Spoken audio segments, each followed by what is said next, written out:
There you go. Oh, good. We have sound now? Yes. They can hear me? Yes. Yeah. Hi, guys. You know what? There's never a doubt in my mind that when we start on Saturday, if it goes too smoothly, then all hell will break loose towards the end of it. But since we had our glitch, I think we got it out of the way now. Haven't we? Maybe. Ish. Ish. He's not committing to anything at this point. No. So I'm caffeinated this morning. This is the first cup of real, quote, real coffee that I've had in months. It has caffeine in it. Look out. Because when it kicks in, things are going to get interesting. So you'll notice her paintbrush is going to be doing a lot of shaking. No, not shaking, just flying, that's all. Yeah. It was very good, I have to say. That's my treat for the next 3 or 4 months, is that little shot of caffeine today. Today we're going to paint bleeding hearts. I really like this one. It's not a common flower, not something that you often see people paint. I wasn't quite sure how to handle it when I was designing this, so I thought, you know what, just go with a simple strand of the flowers and then keep the techniques light and simple and give it a great background. And Bob's your uncle, Sally's your aunt. We have a fun little pattern. So that is the one we're working on today. We do have an awesome giveaway for you guys this week. We have 3 sets of Dynasty Micron, 3 brush set, plus some other goodies in the package. So 3 of you are going to get that little goodie in the mail.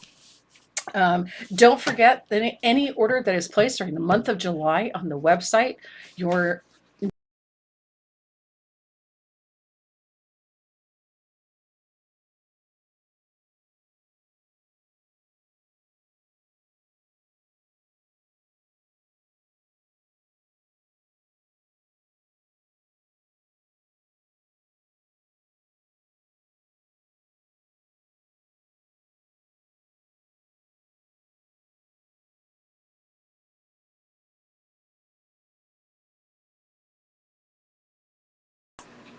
why is the microphone dying? I don't know. There we go. We're back. Yeah. Again. I have no idea what the problem is with the sound. And everybody just heard Oh. machine. The washing machine just I have a very musical washing machine. So what else? Okay. What did I cover? Oh, that was the thing I wanted to talk about. We got some new stencil designs up on the website. My manufacturer is closed now for the holiday. They're taking a 10-day vacation. So I have a very limited number of those new stencils on the website. So they are going to go quick because they're really pretty. I really love these with the great, the little rose one is really nice. I really love that one for backgrounds. That one's going to pop up a lot in the near future. And we got some awesome stars, one called Star Spangled, which I think is a great, especially for patriotic pieces for our friends in the US. It's an awesome stencil. And then we got one called Bubble Wrap, which is kind of cool. It kind of looks or creates the look of bubble wrap on a surface, which I think is kind of neat. It's a nifty shape. Could do some really cool backgrounds with that. So I have some plan to do with some of the new stuff. Plus we're loaded up on stencils. We got all the red pens back in. We got the white pens back in and the black pens. Plus we got the, why is it I can never remember the name of that pen? Identi-pen? Identi-pen. Who knows? It just, my brain doesn't go there. I have no idea why, but I can never, I have to actually look at it to remember the name. How stupid is that? Crazy. Oh, there's Sandy. Hey, Miss Sandy. There's my girl. And Jessica. Jessica, did you see Did you see Jessica's post yesterday? It was really cute. Did I see Jessica's post? Yeah, no, what am I thinking? You're not even on Facebook. Duh. I was busy dealing with rappers all night. Renee worked at concert venue last night. He was not happy about it. No. No. He doesn't like loud music. His ears buzz, and 2, it was a lot of rappers like- and folk music, none of which are in his playlist. Let's put it that way. But yeah, Jessica posted the cutest unboxing yesterday. She was so sweet. She remember she won that the gardenia piece. Oh, okay. I sent the original to Linda Safranco because she's the one that inspired it, and then the one that I painted during the class, we used it as a door prize or as a giveaway, and Jessica Killern was the one that won it. She posted the cutest video yesterday. It was so cute. She did an unboxing video. She did an unboxing video on the Yeah. group page. It was so cute. Yeah, I loved it. Jessica, you're a sweetheart. Where is Bob? Just you got me in all the feels. I don't know where Bob is. See, you cleaned your... I cleaned my I cleaned this space. I didn't clean the You didn't studio. Clean the studio. Let's not go too far. Yeah, one step at a time. Cleaning the studio would have been frightening. I don't know where he is. There he is. Found him. He was hiding. So there's Bob. We'll make sure that Bob is with us. Hot flash, holy hell. They've been horrible the last couple of days. Of course, it's like, only 5 degrees cooler than the surface of the sun out there. You talked about the giveaways. Oh, the goodies, the new goodies. We got these in. My girl Sandy McTeer, she created the little sign there, neatness doesn't count, perfection is to be avoided at all costs. She created the graphic for this, and so I had them made into stickers. So these are going out in orders and whatnot. What else have we got over there? Oh, I just kind of went a little cuckoo for Cocoa Puffs this week. for merch. Oh yeah, we got these are fun. Little keychains. So yeah, so these are gonna go out sporadically to a few people and whatnot. We'll either tuck them in as part of door prizes and whatnot. We don't have a ton of them, but and then we got these. These are fun. We got some fun little buttons with the logo on them. So I thought they were fun. So we're sending those out too. So everybody's getting little goodies and little surprises in their shipments in the next week or so. Plus, I mean, we're still doing the mini stencil sets too. So those are going out. So we have lots on the go. Bob was sitting in the corner contemplating his nemesis, the zombie snowman. The zombie snowman. I'm really not sure how to handle that one. I think... That Yeah, I don't know. it'd be a little gory if I did it. Yeah. 'Cause No, it'd be like that internet meme where it showed the zombies, like, a few of them decapitated and one, like, with its mouth open, screaming, holding 2 snowballs in his hand, and they're covered in blood. Yeah, we don't want to keep the kids up at night. Jeez. Holy. But yeah. So zombie snowman. Oh my gosh. Yeah. I would do it, but... Yeah, there's a lot of things you would do that I wouldn't. Give your mama of yours a fan. It's gonna take more than the I fan. think the dehumidifier is running. She doesn't want to go outside. No, I don't do heat. I'm Humid. sweating like a hooker in church. Oh my goodness. A hooker in church. Mike Tyson had a spelling bee. Mike Tyson is spelling. Yeah. Oh my heavens. What else? What else? Oh yeah, I've got stamps. Caffeine's kicking in. Yeah, the caffeine's kicking in. That's probably it. Although they've been really bad the last Oh yeah, you're few sweating. days. Oh yeah. They've been bad the last few days, but it's simply because it is like literally hotter than the hinges of hell out there. So It's humid out there. it's humid and hot. I don't do either one. My hair is like a Brillo pad. I had to beat it into submission this morning. What is the temperature? I don't know. Probably It's only 20. 25. Ugh, yeah, but the humidity is like what? 100%. 100%. It's horrible. Horrible. I hate it. 10% chance of rain. We had enough of that.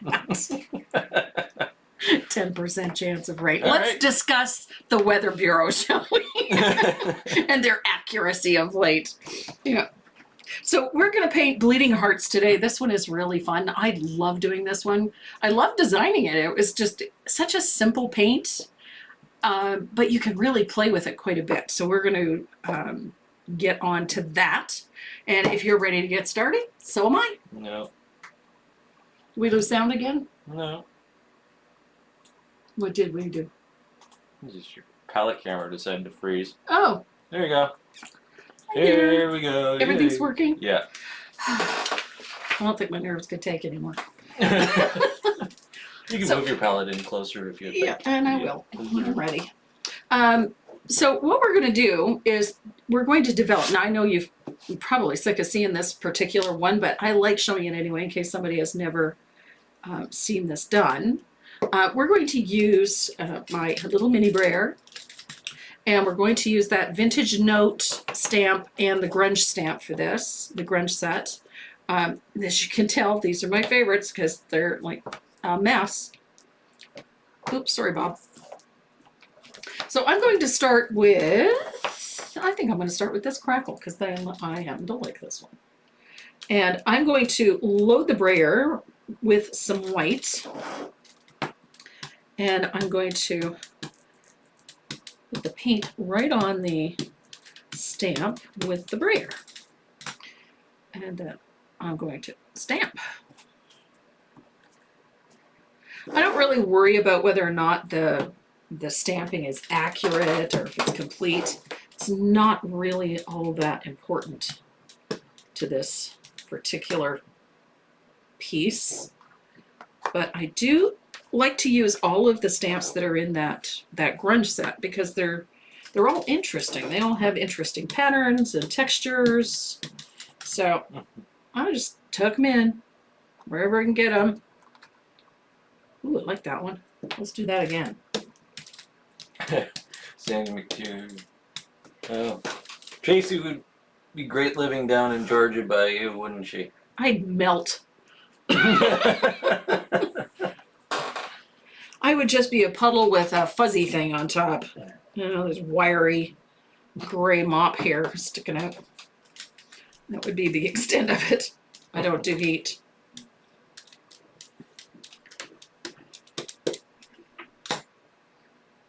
When my hair was still red, it just looked like a rusty Brillo pad every time I went anywhere where there was high humidity. Ooh, I like it. Wendy Eddy says, when I went through cancer treatment, it triggered early menopause. Oh. I got one of those cooking gel neck pillows. Yeah, I had one of those. You burned it out. Yeah, I did.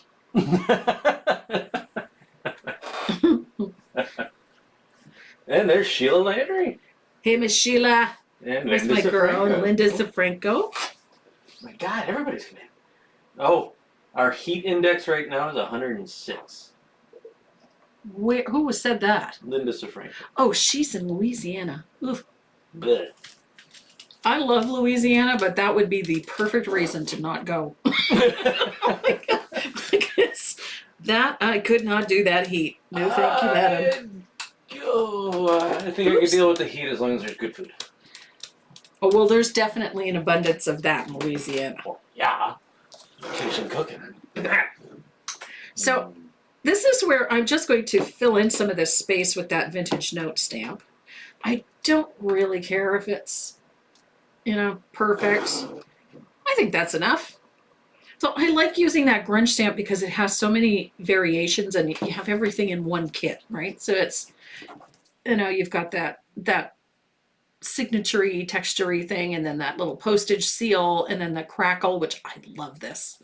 And then this elegant little swirly thing, and then you've got this bit that looks like part of a journal entry, which I think is really kind of cool. And I like how it varies in texture and in pattern. And then I like to use this was my favorite stamp, is that vintage note. It's sort of an illegible text. It's kind of legible, but not really. And then I like using it just in small quantities to sort of fill up that space. It's not heavy, so it doesn't look really super busy. So that's why I use that grunge set, because it has everything I like. And we're going to use a little bit of gold for this next part, which is the I'm using, which gold is it? 24 karat. This is my favorite in the extreme sheen. I just got a shipment of Americana paint the other day. I was in desperate need. I was running out of so many things. I finally got some paint. It's raining on Ontario. Yeah, it rained here last night. Nearly canceled the concert. Yeah, I guess it did rain quite a bit. Yeah. Well, Didn't last long though. the sound bay was flooded. Oh, okay. Yeah, it was fun. Could have gotten electrocuted. It was fun. Maybe wish I brought ear defenders though. Yeah, I can imagine. So I'm using a little bit of this 24 karat gold. I love this metallic in the extreme sheen. It's just, it pops. It's got great sheen and great sparkle. And I'm using, got the postage stencil, but let's see if I can find it. Any real singular motif that you wanted to put in there, you could. It's a 6x6, right? Yep, this one is an 8x8 canvas. 8x8 canvas. Yeah. And, oh, for the love of Pearl, where did I put that? Oh, of course, I can't find one. Hello. What are you looking for? I was looking for that fleur-de-lis, the stylized fleur-de-lis. I like that one for this. A lot, actually. No, wrong one. The stylized fleur-de-lis. Derp. Stylized. Yeah. Or the other thing you could use too is this one. This is a new one that we just added.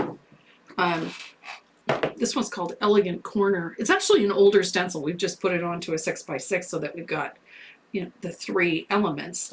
I really like this larger one.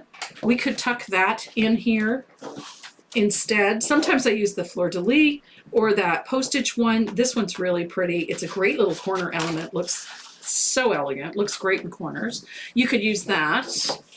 You can use almost anything. If it has, a nice overall design, it would work really well. Even just a plain fleur-de-lis would look really pretty. It's a great. So, but I'm kind of obsessed with this postage thing. This is one of my favorite stencils, as you can tell. I use it a lot. That and Harlequin. I like the diamond patterns of the Harlequin. That's another favorite. No rain here in the far North California. Record-breaking heat for weeks and fires. Ooh, Not fun. not good. I'm gonna take 2 seconds because I went looking for it. Can't find it. You still looking for that stylized fleur-de-lis? Yeah. Can't remember the number.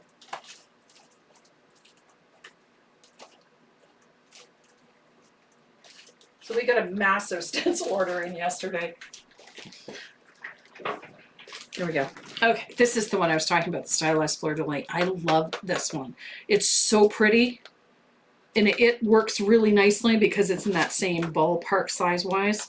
So it works really nicely for this type of thing too. And I've used this in a couple of them. I used this one in the lilac. It's something really pretty. It's a very elegant looking stencil. So, and then of course while I was up, Polka dots? just put this one in. It's the roses. Oh, that's the new one? That's the new one. Nice. I love it. I'm so excited about that one. Haven't used it yet. Haven't had a chance, but instead it's 9 million degrees outside and I'm painting Christmas stuff, trying to stay cool. It took me forever to get the gold paint off my stamps, and there's still some on my brayer. Maybe that's because you shouldn't do stamps with gold? Question mark, question mark, question mark, question mark. It is hard to get off. I know that, but the best bet, I take rubbing alcohol to them. Right. Yeah. Or hand sanitizer or something like that. It takes a bit of work, but you can get it off. So, I need a stencil brush. Hello. Lights are on. Nobody's home. There we go. So, I'm using just a small amount of gold paint. I'm going to show you something interesting. So if you just pick up a tiny bit and you swirl like this, one direction only, what you get is an uneven distribution of paint. So I change directions frequently. So a swirl to a count of 5 and then swirl the other direction for the count of 5. And then you get a nice even distribution of color through it. Then you can blot it on some paper towel. And then keep the stencil brush straight up and down. And then work in a circular fashion and change directions frequently. Do the same thing that you did when you were loading it. Just, work for 5 and then change directions for 5. And the reason I do this is that if you work in one direction only, paint tends to collect on one side of the stencil. And then eventually it will breach, meaning that buildup of paint will slip underneath the stencil. And then you'll get, a bleed. If you do the change direction thing, it redistributes any excess paint throughout, and so you get a nice, crisp, clean finish. So that's why I change directions frequently. I'm constantly saying that, straight up and down, circular fashion, change directions frequently. It will help give you a nice, even distribution of paint. Now, I'm going to do this one more time, but I'm going to use this top one, and I like to use just a portion of it. I don't like to use all of it because it's a big pattern. You can pick and choose which portion you want to use, but I have this little obsession with that circular thing, so I'm going to go with that. So circular fashion, straight up and down, change directions frequently. It sounds like, that sounds too much like calisthenics. Count of 5. 1, 2, 3, 4, 5. 1, 2, 3, 4, 5. So, and then I'm going to remove that, and that is our background. Now you can add elements to this if you want. I just like to keep it limited to a couple simply because I like the less is more with this, because this background can get really busy really quick. Your stencil brushes aren't coming up on the website. No, I'm out of stencil brushes completely. Go to the brush guys. Yep, the brush guys have them. Brush guys got tons. Make sure you use coupon code Tracy M. Tracy. Tracy M. Yeah.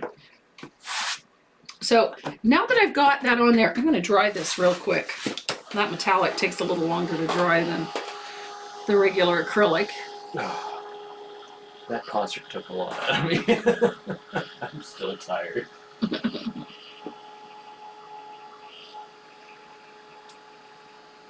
I absolutely love this thing. I know you probably get sick of hearing me say it. I love this thing. Miss Sandy has them on her website if you need one. They're fabulous. They're so quiet. And they worked like a hot damn. Pardon the pun.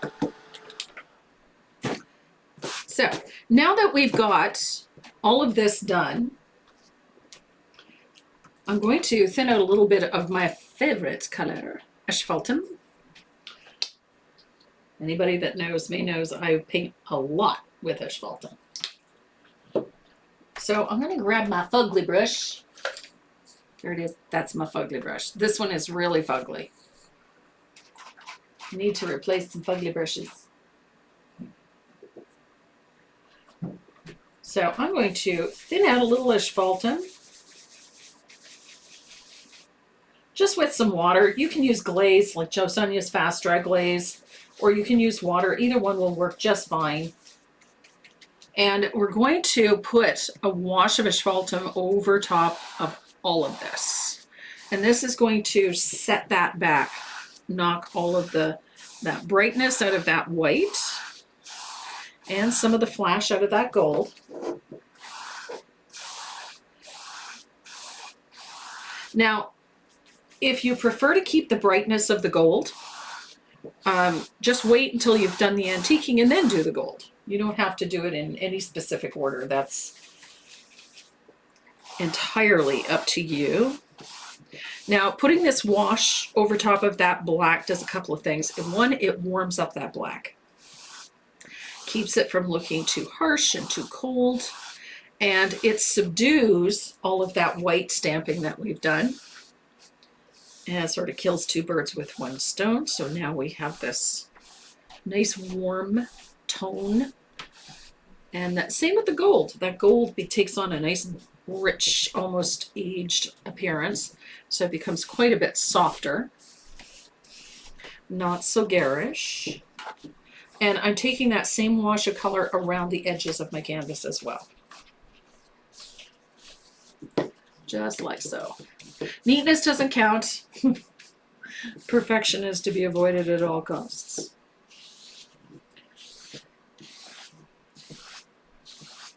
So there we go. Nice even coat. I don't have any spots where it's heavier. I don't have, you know, it's a nice even coat. So I'm going to dry this real quick, and then we're going to start tracing our design on. Now, ordinarily, I would prep a couple of canvases ahead for this, and so that I would have them already staged, and at a certain point, my line drawings on. However, I went to prep for this class, and I didn't have any more 8x8s. And all I had was those little cheapy canvas boards from the dollar store, and I really don't like the finish on those. So. That's not really a challenge, Sheila. What's that? Paint something without using asphaltum. Paint something without using asphaltum. You've done it before. I have done it before, by accident. And you did it as alive, too. And I did it as alive, yes. It's been done. It has been done. Not often, but it has been.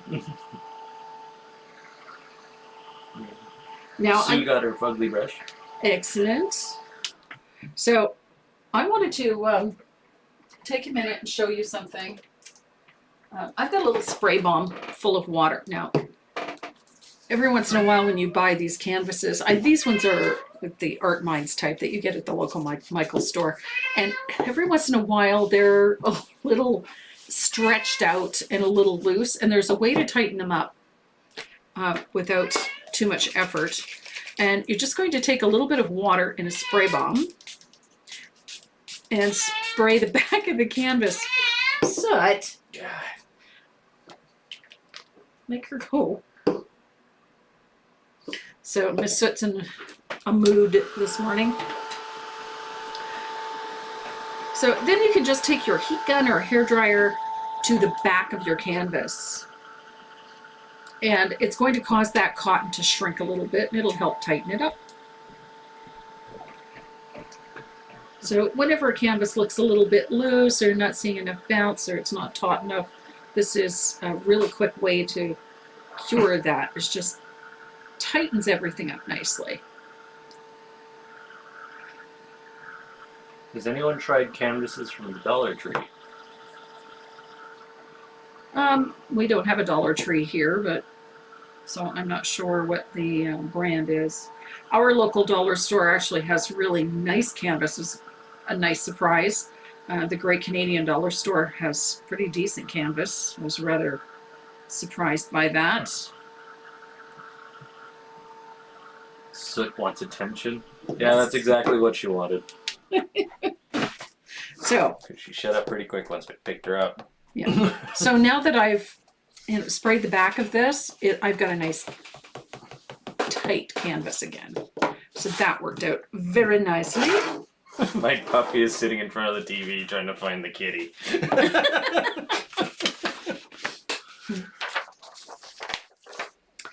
So next, we're going to transfer this line drawing on. And you will notice in the line drawing that I have here, this border line represents the edge of your canvas. And the leaf, you could just let it stop there, but I kind of like it when elements of a design wrap around the outside edge of a canvas. So that's one of the reasons that I've left it on there. So I'm going to grab some white graphite for this part, assuming I can find it. There it is. Look at that. That went a lot smoother than I anticipated. So I'm going to line up my line drawing, and I'm going to tape the line drawing to the back of the canvas like this, so that it sits nice and taut.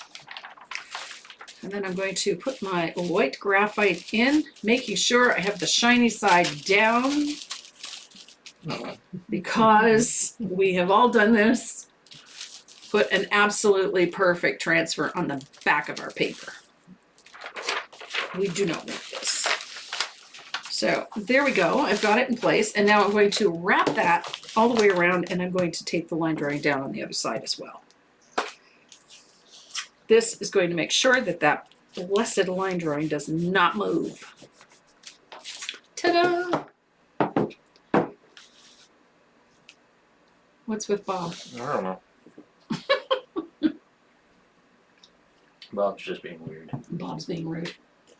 So I'm going to use my red Uniball. I don't know how I lived without this thing, Carol Manhart. Thank you very much. I thought this was brilliant. I use my Uniball Signos for tracing because I prefer that fine line. I don't like a stylus. I never have, because I always found that the graphite lines were too thick and too coarse, and I just didn't like the way it looked. And it made them hard to get off and harder to hide if needs be. So I have been using my Uniball for years. And then Carol made the brilliant suggestion of getting one in red so that we could see where we were. So I did. Now I don't know how I lived without it. So there is that red Uniball. I love the fact that I can see where I've been, because I am notorious for having to freehand things in because I missed a line or I missed a detail. Or Hello from your neighbor in Nova Scotia.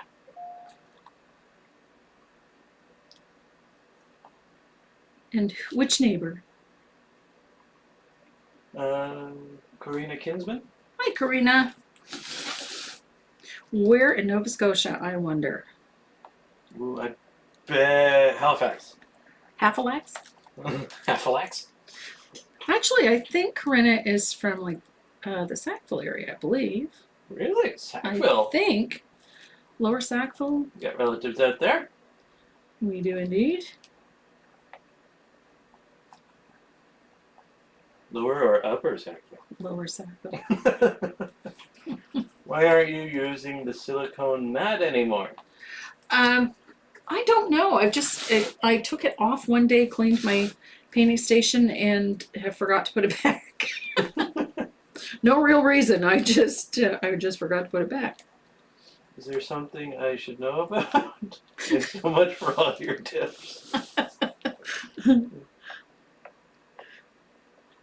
So you can see that I can now see where I have been, and that's going to improve the accuracy when it comes to tracing things on, because now you're not going to miss stuff.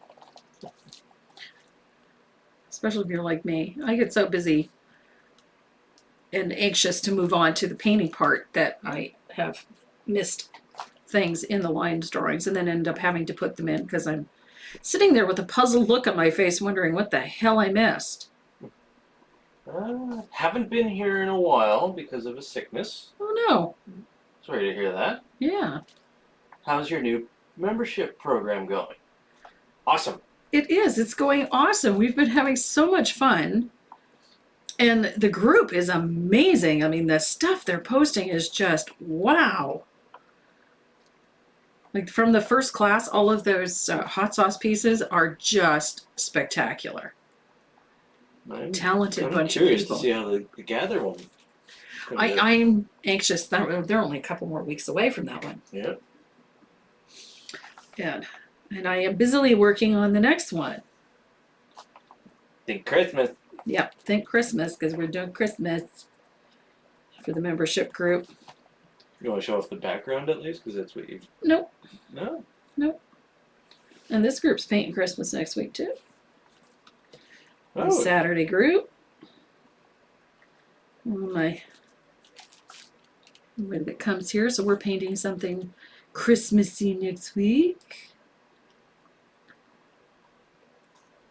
So we'll get the pattern up for you ASAP. started using vellum for line drawings. Cuts out one step. I don't like vellum. I just find it very thick and the paper does weird things, and I've just always done. I like the working with the regular paper. This is so fun. I can paint Christmas and Halloween all year round.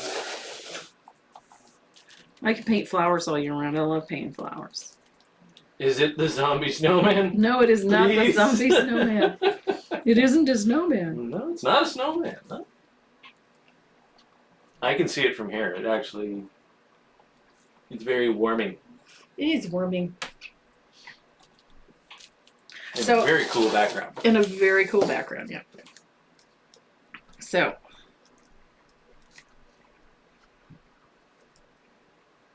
But you haven't even completed it. No. You're still it'll be done. working on the original. We're going to have some fun. Thanks, though. It is nice. I think it is. So I'm tracing my lettering on at the same time. I like this particular font because there's not a whole lot of straight vertical lines in this. It's a lot of curves. It's very soft. It's also very forgiving to paint. As long as you can keep the width of all of these things to roughly the same size, you're good to go. That's one of the reasons I like this particular font, because it's very forgiving. When you get into a font that's got a lot of vertical and horizontal lining in it, it leaves you a lot more room for whoopsies. But in this particular case, this one is actually very forgiving. And it looks great painted, even if you struggle with doing lettering. This one looks really nice painted because it can look a little wonky and it's okay.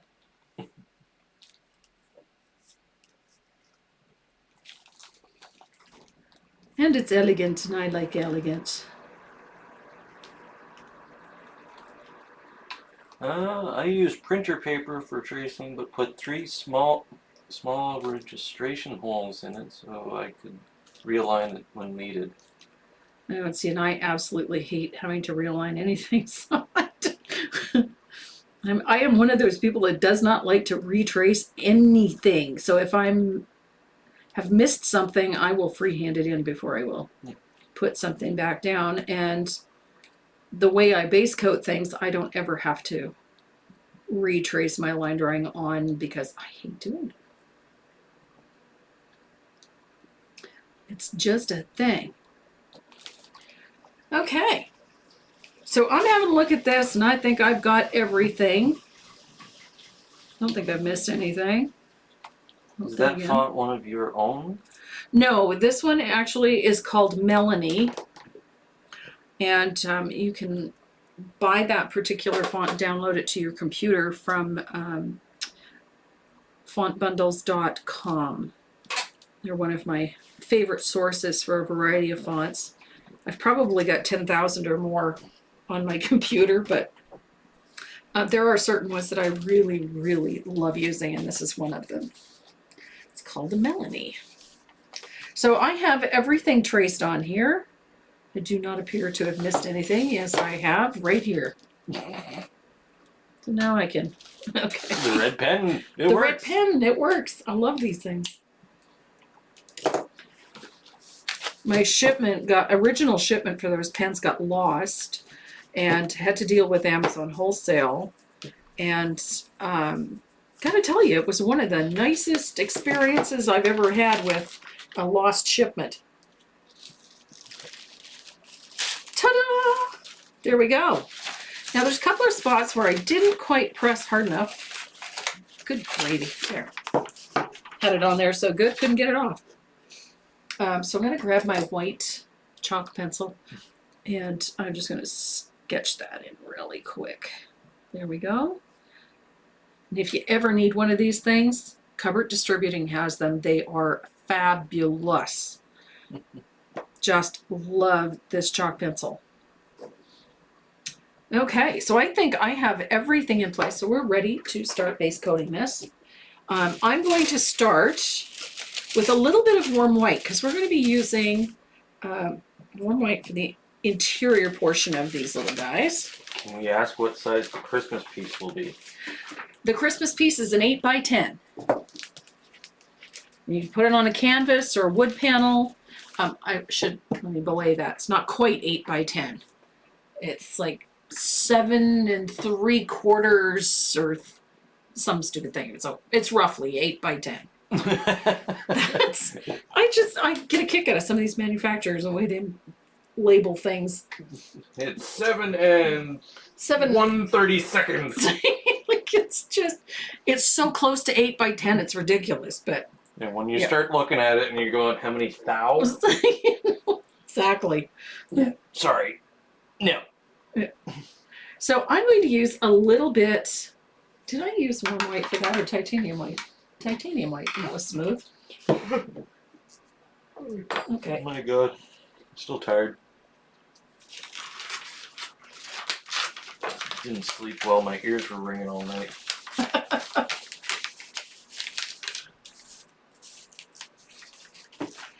Okay, so I get my palette cleared off. I'm going to start with some warm white.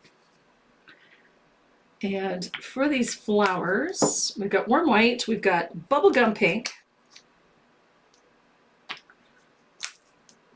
We have dioxazine purple. Oh my god, Jessica. Jessica went to the Bangor main Hobby Lobby the other day Oh, and handed your name out. oh no. Hopefully it'll bring you some more subscribers. Well, that would be nice. Thank you, Jessica. Awesome. And I've got berry cobbler, which is that purpley pink color. And then our base color for our foliage is foliage green. And I've got citron green, which is that yellow, bright yellow green. It's very transparent. More caffeine. And I don't have any plantation pine. Yes, I do. Do I have plantation pine in there? Yeah, you do, because you got a shipment of it. Yeah. Yay! I have plantation pine. Yeah. I haven't had plantation pine for quite some time. So it'll be nice to paint with some plantation pine. Forest green, holly green, He's gone to the paint cabinet. avocado, antique green. I got antique green.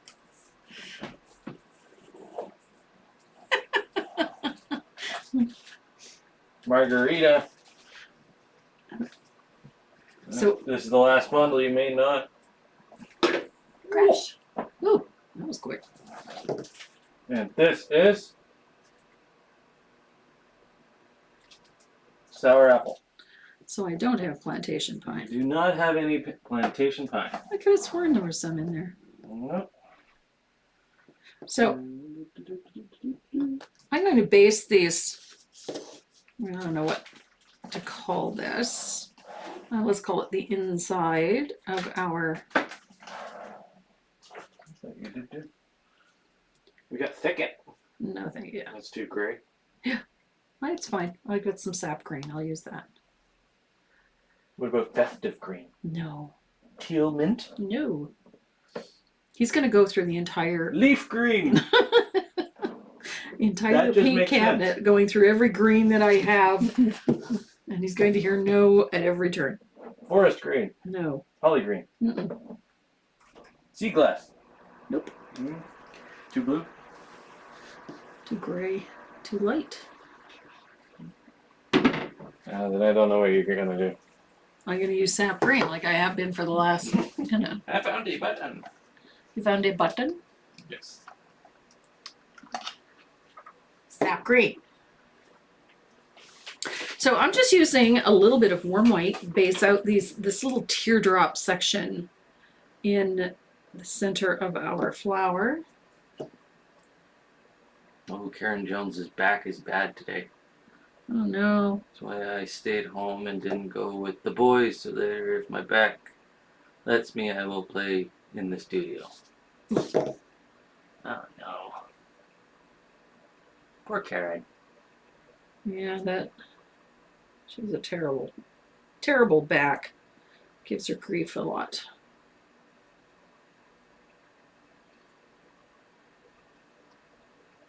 I haven't figured out where this microphone is. Which microphone? The one that's recording right now. Oh. I don't know if it's the one by you or the one by me. I don't know. I think it's this one. Okay. Tap, tap, tap, tap. Yeah, it's that one. As long as it can hear both of us, I'm good. So I'm just using a little bit of warm white to fill in those spaces. And then I'm going to use, for the cap, let's call this the cap, I'm going to use that bubblegum pink. And boy, is it ever a bubblegum pink. Now, I chose this pink for a reason. It is quite opaque. It has nice coverage. So it will do this nicely. Not only that, but we can make this pink darker if needs be with our shading color. Now I'm going to use Berry Cobbler as my shading color on this pink. Now, something that I don't often do is use a mop, especially when I'm floating. But it does come in very handy in this particular case. So we're going to talk about using a mop when floating. Can be a very big help. I know a number of painters use it. I don't very often, but in certain circumstances I do. Depends on what I want to achieve. So It takes Tracy a couple of hours to paint. It takes me 3 days. You have no. It takes her a couple of days to do one piece. Sometimes. Yeah. Well, and it's more the design process, the painting process actually. By the time I get to the actual surface, I usually have everything planned out, plotted out, so I know what colors I'm going to use. I know what techniques I'm going to use and where. So the hard part for me is already done by the time I get to the canvas. So the painting part doesn't take me very long, but the design process does. Is there a trick to not getting ridges when base coating? Yes, get a little bit of glaze or water in your paint. You're better off putting on multiple coats, thin multiple coats, and then brush your paint out. Don't be afraid to brush it out, and it doesn't have to all be done in one go. I know we want to get to the good stuff, the fun stuff, all of the shading, the highlighting, and all of those details, but the best finish you're going to get is the one that you're painting over. So if your base coats are not nice and smooth, nothing you do afterwards is going to be nice and smooth. So the best advice I can give you when it comes to base coating anything is to take your time. And then do your color in layers. Multiple layers. Don't worry about getting it all done in one shot. And I have a fair amount of water or glaze in my paint all the time. I very rarely use paint straight out of the bottle. So I always pull it off to the side and I thin it out with a little bit of water or glaze. I like to use the Jo Sonja's glaze because it helps level the paint too. You know somebody's going to ask what's leveling the paint. All that means is that the paint rests and smooths out. Doesn't run. Doesn't run, it gives you a nice smooth finish.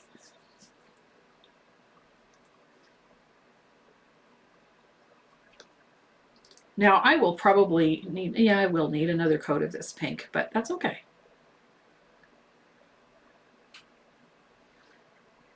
Where are we today? Holy poop! 133 people in there. No, 133 people hitting the like button. No, only sadly only 79 are hitting the Wow. like button. No, you got to hit that like button to get entered in those drawings. We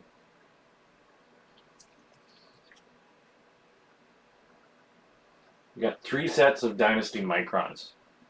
Yep. If you want one of them, you gotta hit the like button. Yeah. If you want a chance to win one of them, Yeah. you gotta hit the like button. In any order that's, at the same time, if you're looking, if you need supplies and you're shopping on the website, don't forget, every time you place an order on the website, it's another entry in that drawing for that light tablet. How many times can I hit the like button? Once. Because if you hit it a second time, you lose your like. Yep. It's like putting your name in the hat and then Taking it out. taking it out. You can't just write your name on a piece of paper and keep throwing it in. It just cancels the other one out. Mom says she can't hit the like button. What? Why not? Oh, Linda's mom. Yeah. Hey, Linda's mom, I hope you're enjoying your stay. Linda's mom. Linda's mom. The weather plays a big part in my back. Oh, I have no doubt. Yeah.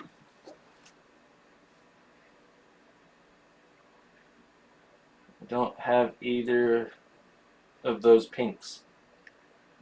You know what? A pink is pink. You grab the closest thing to it. Cotton candy. Cotton candy is very corally and very light. Hmm. Let me see. I got tons of pink.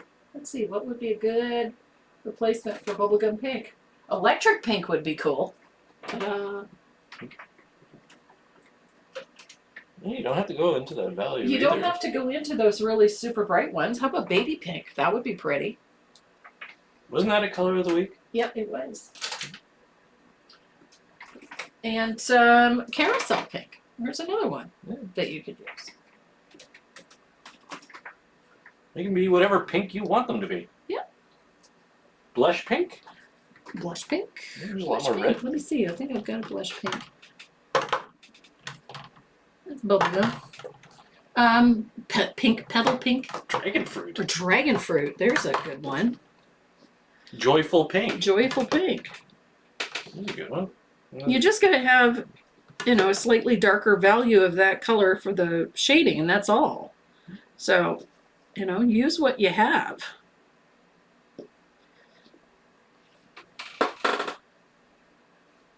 I'm a firm believer that if you got, it's pink, you're bound to find another pink that will work.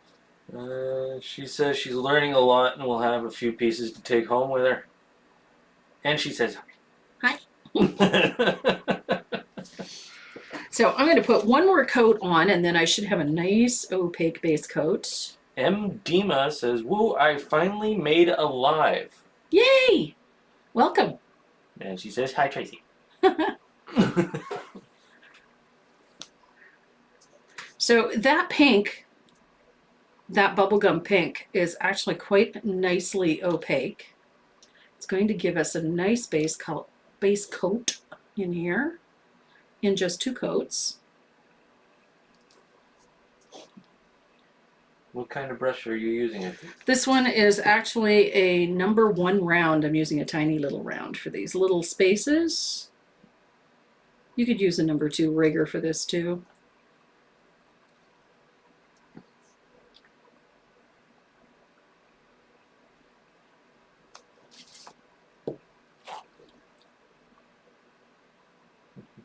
I have never been a fan of pink. It's not really a color that I wear or that I use to decorate with.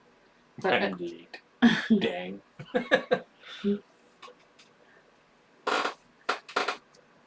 So, but depending on the pink, some of them are very opaque. This one is actually pretty good as far as opacity is concerned, this bubblegum pink. If it looks like it has a high white content, as in this case, then they tend to be not too bad. It's when you get into tones like this joyful pink, They're going to be a little bit more transparent because they have less of the white, more of the red, so you're going to see a little more transparency. But they will work just fine.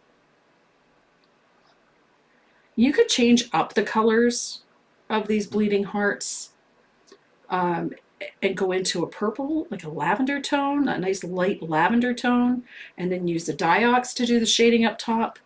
That would be pretty. I mean, there's so many color variations that you could use for this flower. We are not painting a super realistic flower, so there's nothing wrong with choosing a color palette that might be a little out of the ordinary.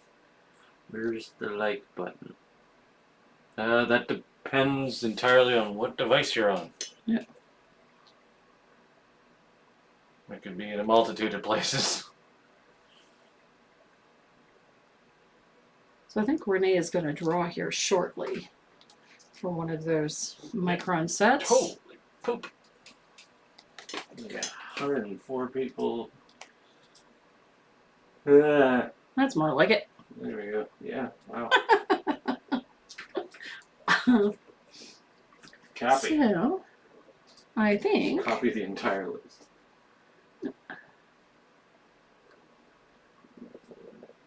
Plonk.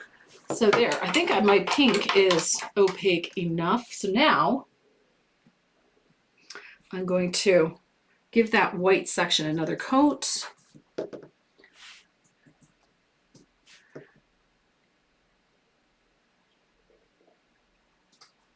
Just so Wheel that of it's. names. He's got this new wheel thing. I'm surprised he doesn't have the sound on full tilt.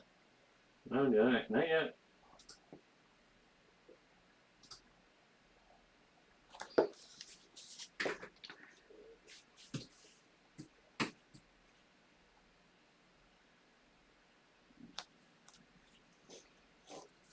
So, Oh god.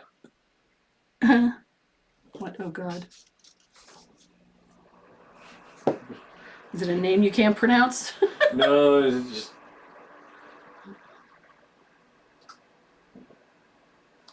It's trying to make the wheel. Oh.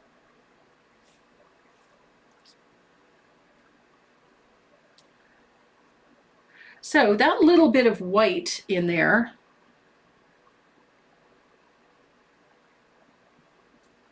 I'm going to keep that nice and clean.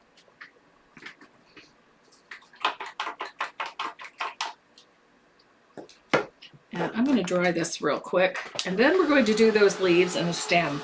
Now I used the foliage green for these leaves and stems. This is not a difficult piece to paint. There's a lot of little persnickety little things you got to paint. But as far as difficulty goes, it only covers a couple of basic techniques. So it's not a horrible one to paint. So I'm going to start with that. Oof, wrong size brush. Need my round. I'm going to start with this foliage green. I chose this one for a reason. There's a lot of greens out there. I liked the sort of springy look of this. But this is the biggest reason I chose this color, is the coverage. So I can get a lot of coverage in one go. This was my reasoning. Oh, now he's got it turned up. It froze. Oh. Janet Mills. Janet, if you go to the front page of my website, down on the lower right corner, there's a little speech bubble. Click on it and send us a message with your shipping information, and we will get your brush set and other goodies out to you in Monday's mail. So you've got a set of Dynasty Micron coming your way. It's a nice little 3-brush set. There's a variety of sizes in there, so. And there's some other goodies. There we go. Janet Mills. Boom. So this is why I chose that foliage green, because look at how opaque this color is. It will take one more coat, but I don't have to fight against that black with it because of that opacity. So it gives me really nice coverage. And being an Americana paint, it flows really smoothly too. So I get great coverage. Now when I'm base coating, you notice that I'm following the shape of this leaf and all of the elements within it. So if it curves, then that is the direction that I curve my brush.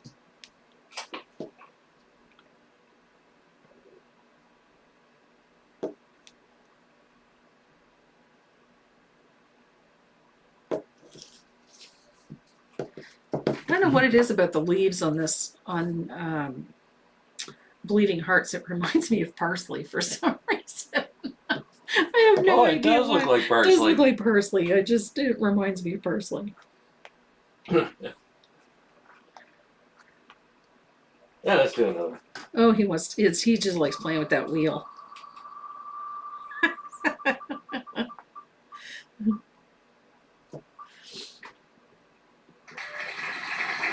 Mary Lou Harris. So Mary Lou, just like Linda or Janet, go to the front page on my website, click on the little speech bubble in the lower right hand corner, and send us a message with your shipping information and your Dynasty microns and your other little goodies that are in there. Will go out to you with Monday's mail. Janet Mills says, thank you very much. I've never won before, and Mama needs new brushes. Yay!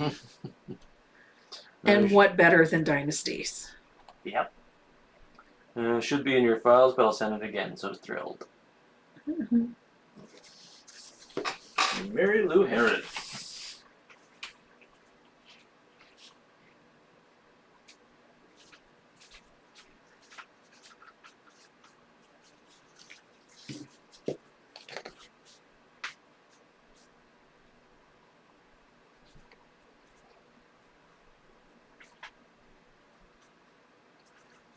So I pull the strokes as if to shape that leaf. I like how this technique looks. I like how it gives you a nice, smooth, and more realistic appearance if you follow the shape of the leaf, then rather than just filling in the surface.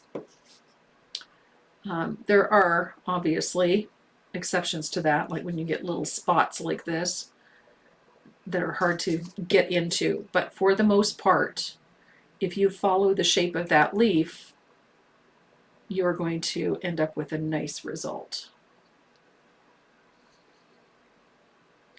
And of course, I got a tiny little spot there I got to get in, but I'll get a smaller brush out for that. Oh, Karina Kinsman's in Kentville. Oh, Kentville. Hey, wow, that's where my sister lives. Small world. Kentville. Yeah. Down the valley. I've been there. Yep. Uh, Miss Sheila is down in Medigan. what's the name of the base that's near Kentville? Oh, Collingwood? Not Collingwood. Jeez. Oh, Cornwallis. No. Cornwallis is down the valley.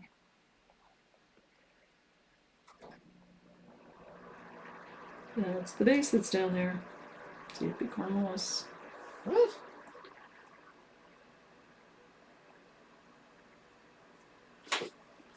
Where they used to go for basic training.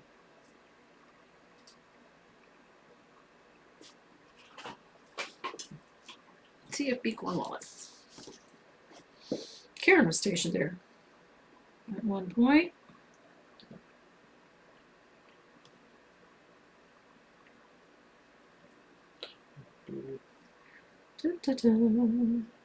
Almost there.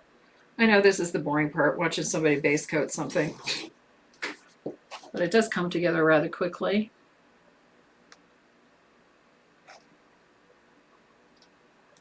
I would have been much faster at this if I had the canvas to put it on.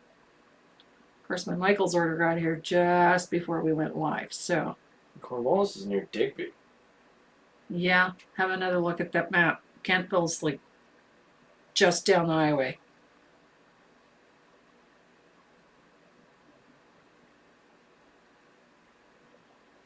I don't see Kentville anywhere near that. It's not that big. But yes, Kentville is down there. Kentville, Wolfville, Digby.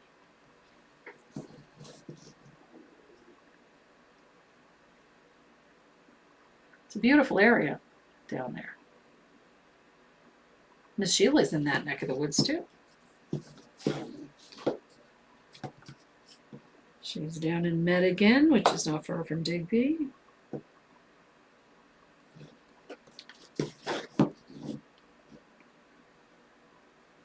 You gotta remember it's Nova Scotia. Nothing is very far away. No, I understand that. It's like being in New But- Brunswick. It's nothing is very far away. There's no Kentville. Yes, Popping there up. is. Well, it might not be popping up, but it is there. I know it's there, but it's not where you think it is. It's exactly where I think it is.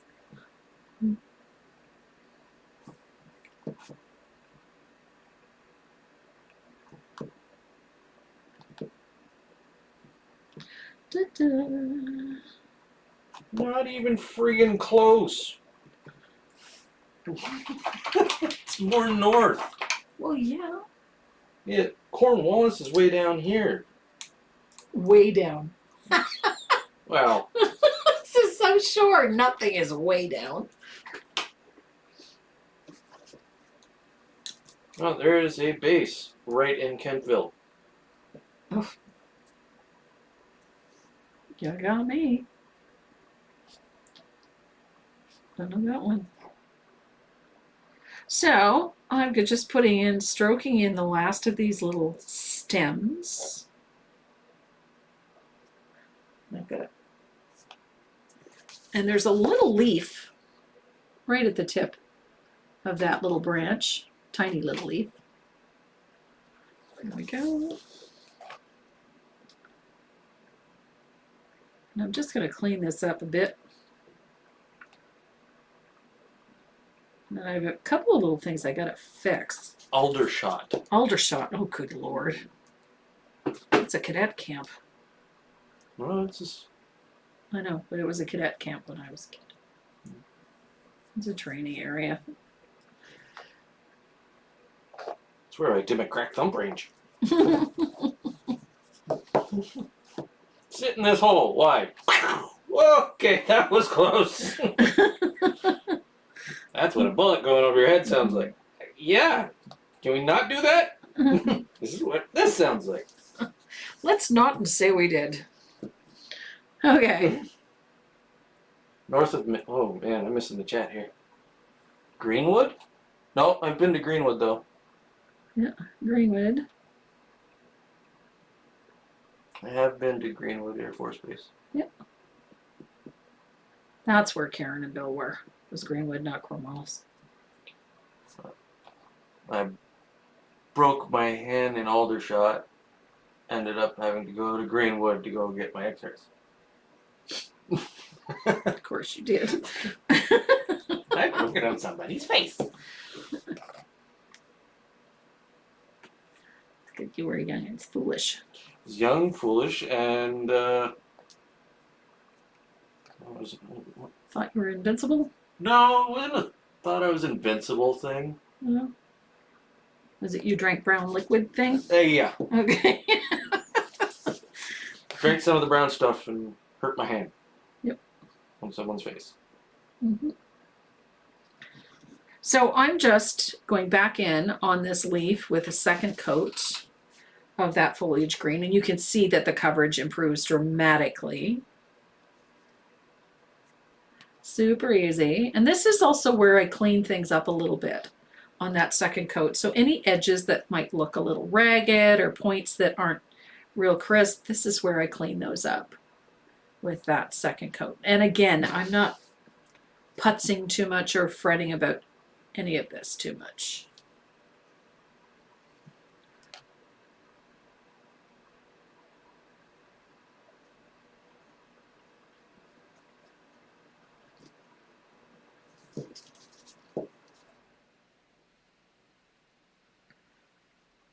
Greenwood's an Air Force base, that's why I didn't think of it. I live on the Bayside, south of Cornwallis and Digby. Nice. That's Sheila. Yeah, I know. She lives in Medigan. Pretty area. I love that area of Nova Scotia. I love Nova Scotia. North of Middleton. Your grandmother was a nurse at the hospital in Middleton. Tracy, Long time ago. why do I have a blue wrench after my name? Oh. Who's that? Sheila? Oh, Sheila. Yeah. You're a moderator. You have power. You have power. One wrench to rule them all.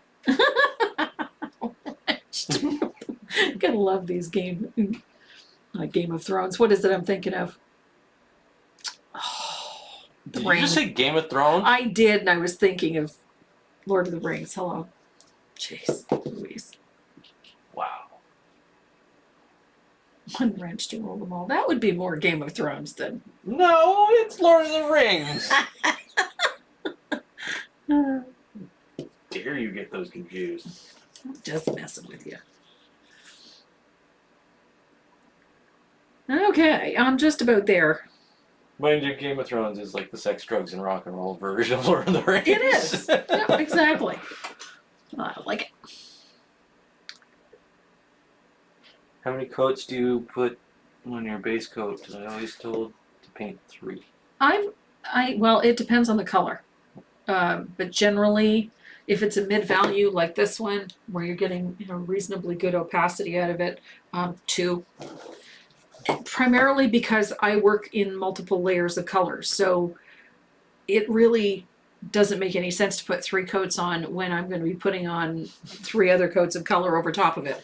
2 is plenty. Keith doesn't know, but I am a moderator here in our home. He probably knows, he's just in denial.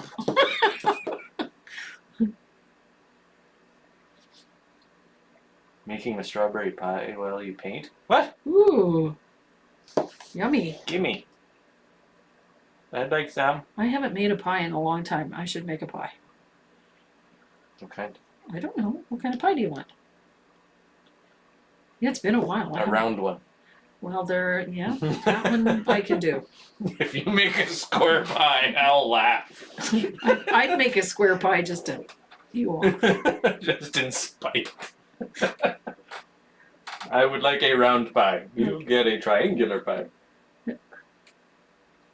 A square pie. Square pie. That's called a tart.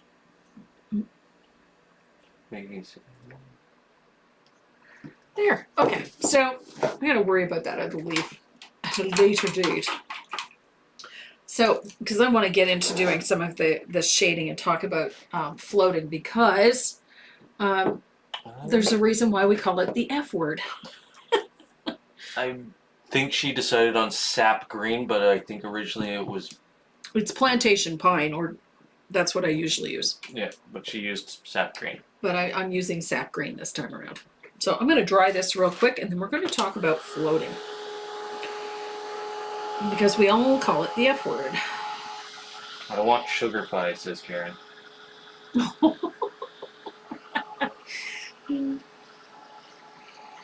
I agree with you, Karen.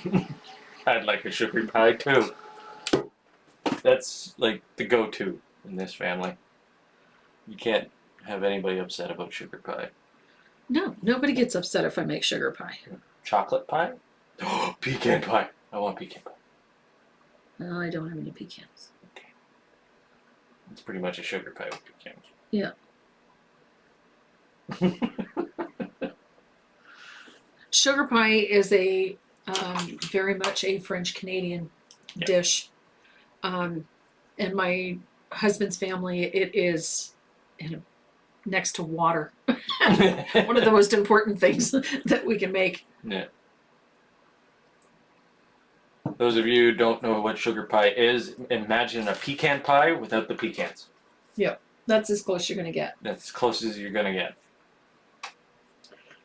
We usually use a dark sugar, not necessarily brown or yellow sugar, but a dark sugar, and vanilla, lots of butter, and it has to be butter. Margarine does not cut it.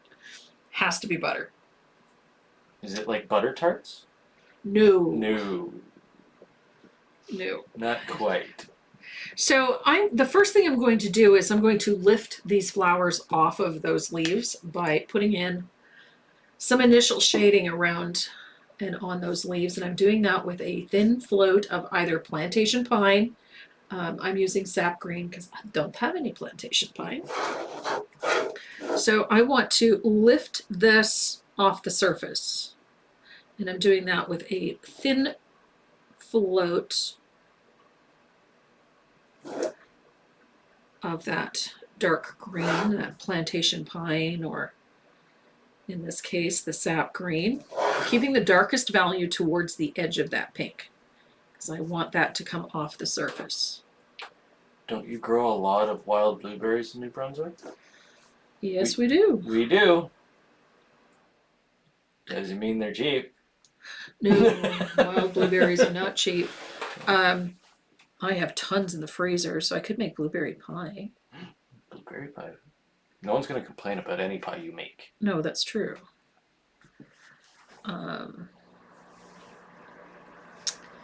could make key lime pie. I can make 2 phone calls, and I can get Saskatoon berries down here. Really? Yeah. Saskatoons. So Saskatoon berries are delicious.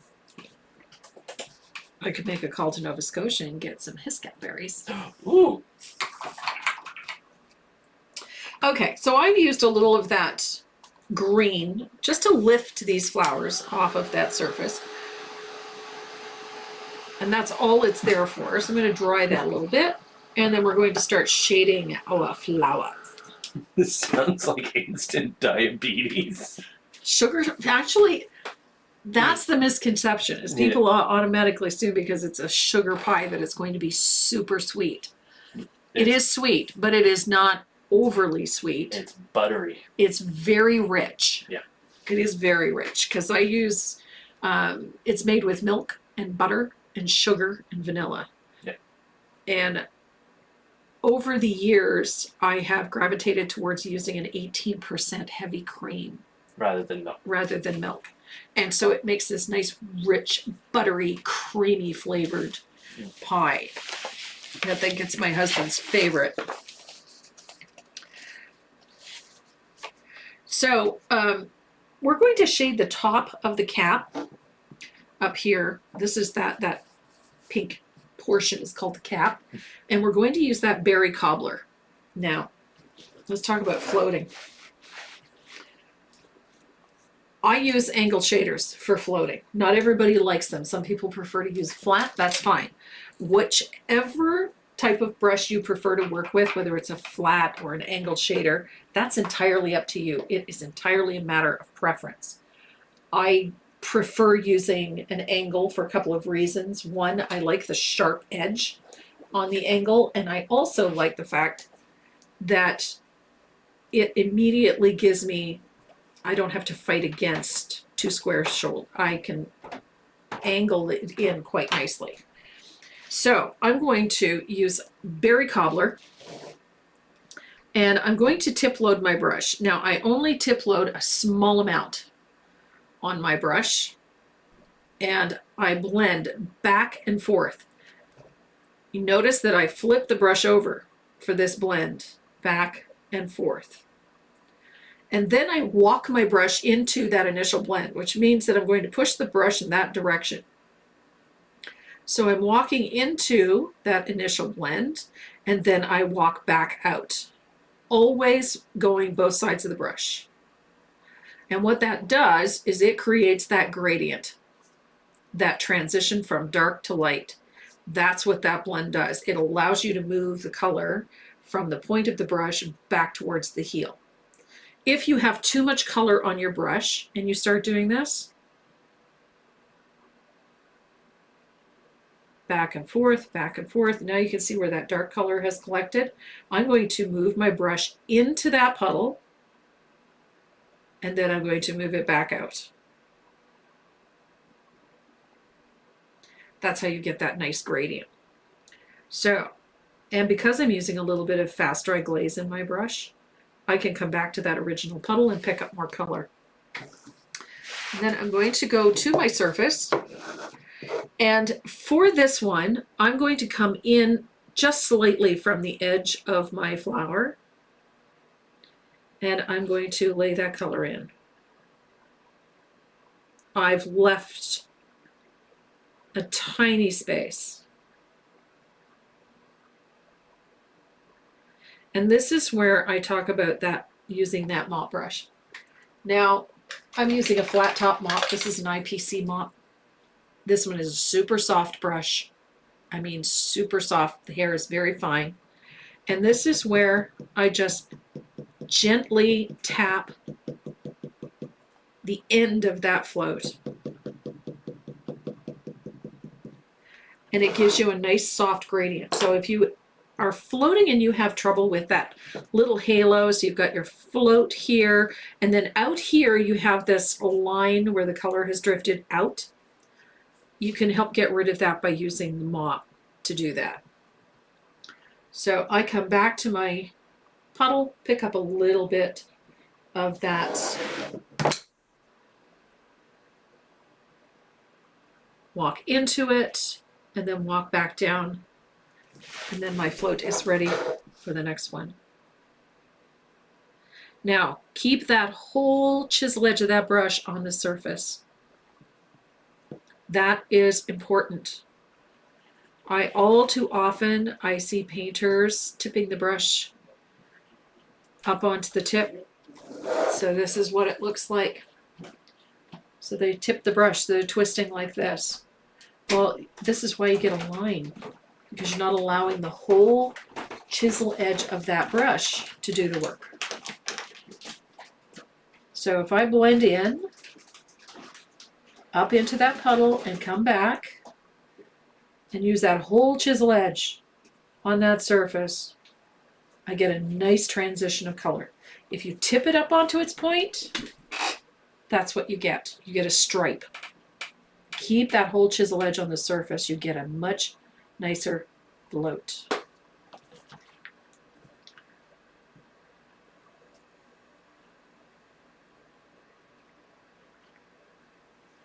I think you need to share that sugar pie recipe, please.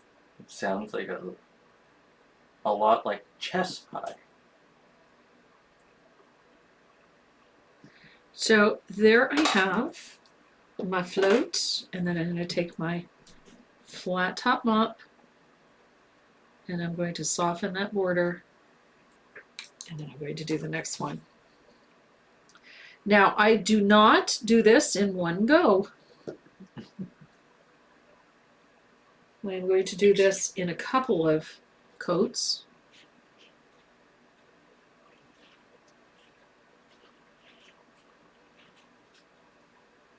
I'm curious now.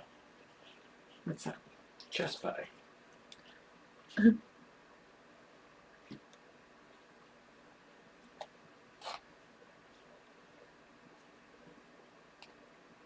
And then you're going to come back and repeat that to deepen that float.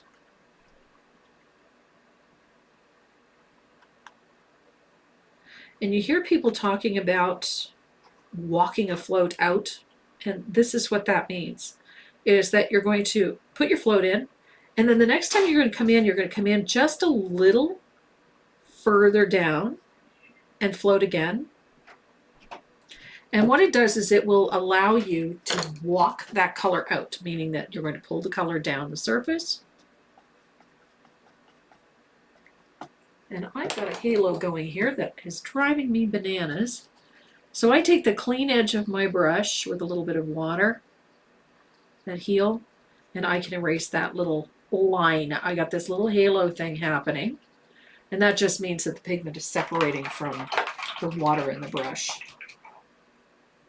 So I can just take a brush and scrub that out so that I don't have that line in my work.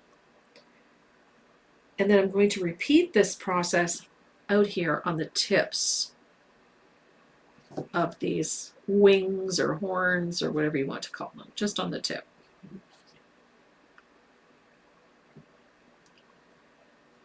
And then I'm going to let it dry and do it again. No. Yeah, chess pie requires evaporated milk, eggs, and vinegar. Yeah, no, sugar pie is sugar, butter, cream, vanilla, and cornstarch or roux, either one. Yeah, and also a tablespoon of cornmeal. Well,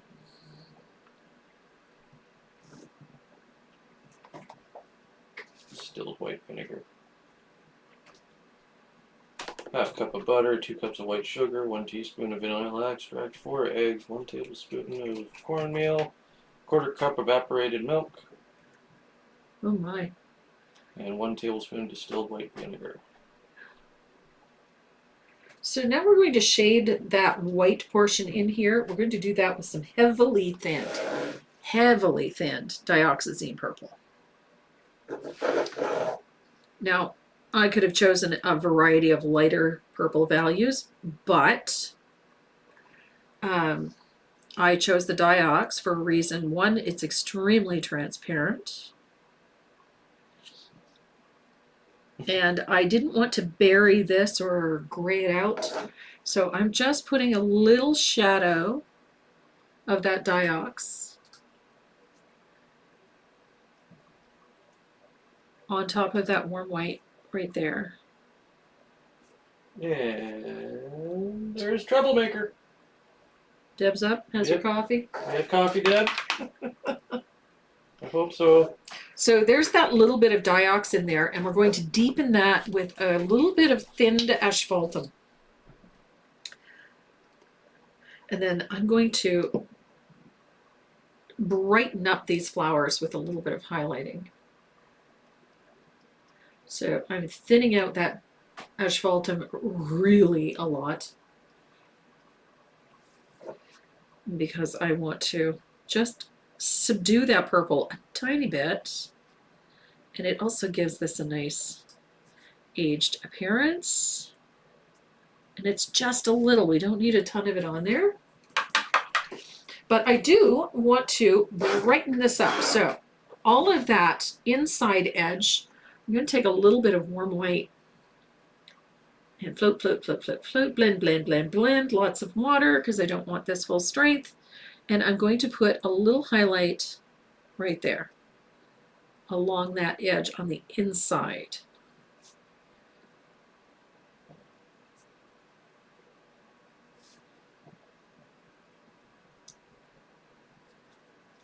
It's not super strong, but it's there.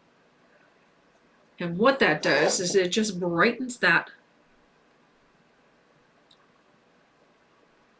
pink on the inside edge, and it creates a bit more contrast for that purple, so it makes it look darker than it actually is.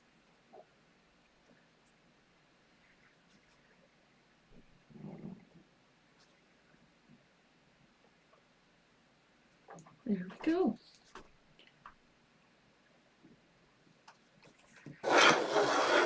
These are not a difficult paint. They're actually a good flower to practice those floating techniques.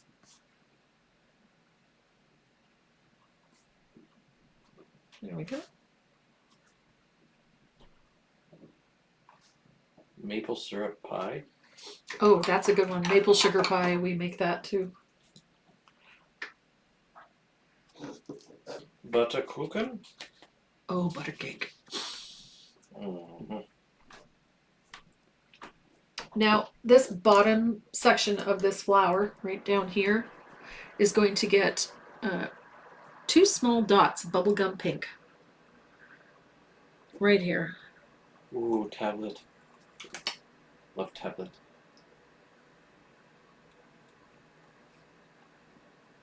Buttermilk pie. Ooh, I bet that's good. Mm. Rich and creamy. It's pretty. It is pretty. So then, I mean, this is not a difficult one to paint.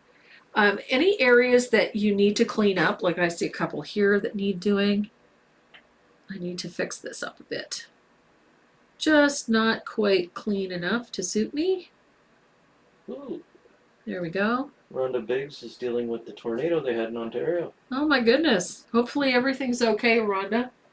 Sewer backups. Ooh, Fun. no. Not at all. I'm sorry you're going through that, Rhonda. There. So now, I mean, this is such a simple technique. This is super easy. It's just floating. So now we're going to go into talking about those leaves. And then once I've done this leaf, then we're going to talk about that lettering. So I'm using a 3/8 angled shader and some Joe Sonia Fast Dry Glaze and plantation pine, or in my case, I'm using that sap green. And we're going to put our shading down the center veins of our leaves. So remember what I said about laying the brush fully on its side, using that whole chisel edge to float with. And then I'm using that little flat top mop to blend out the edge of that float. And I'm going to dry it. And we've all done this. You'd be floating something and then go to float the next section before the paint is dry and you end up taking off more than you put on. So break out your little dryer and dry your float before you do the next one. And so I'm going to come right from the center and down the center vein again, down the center vein, and I'm going to dry that.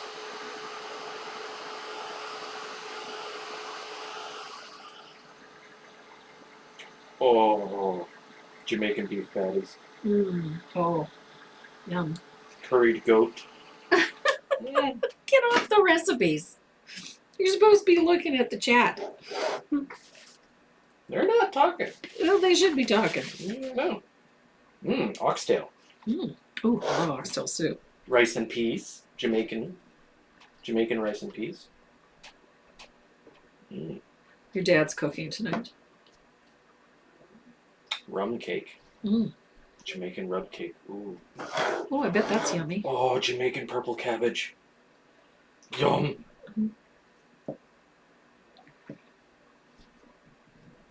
My husband is cooking tonight. He is making quesadillas. Quesadilla. Quesadillas.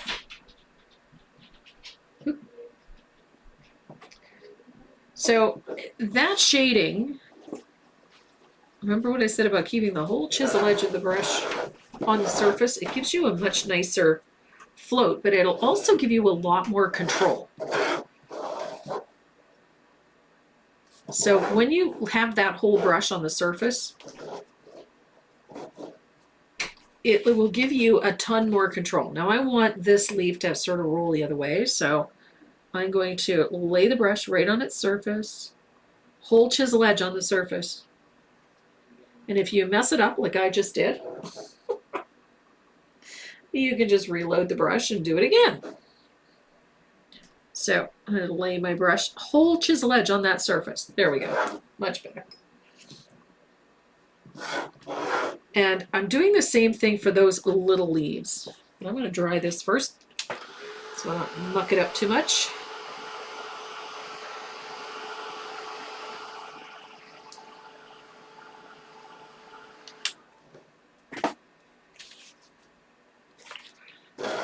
And I'm going to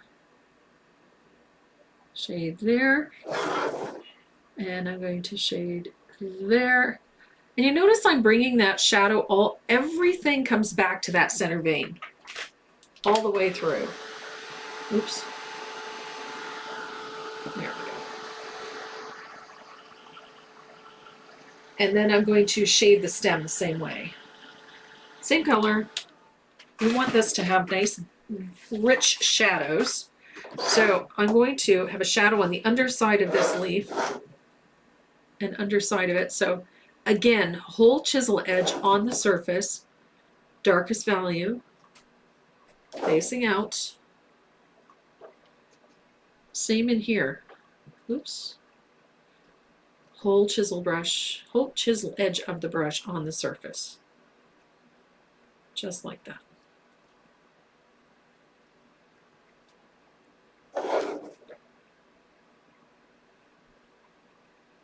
Now in this small area, I want that float to be a little narrower, that shadow to be a little narrower, so I have less of the brush on the surface, or you can switch to a smaller brush.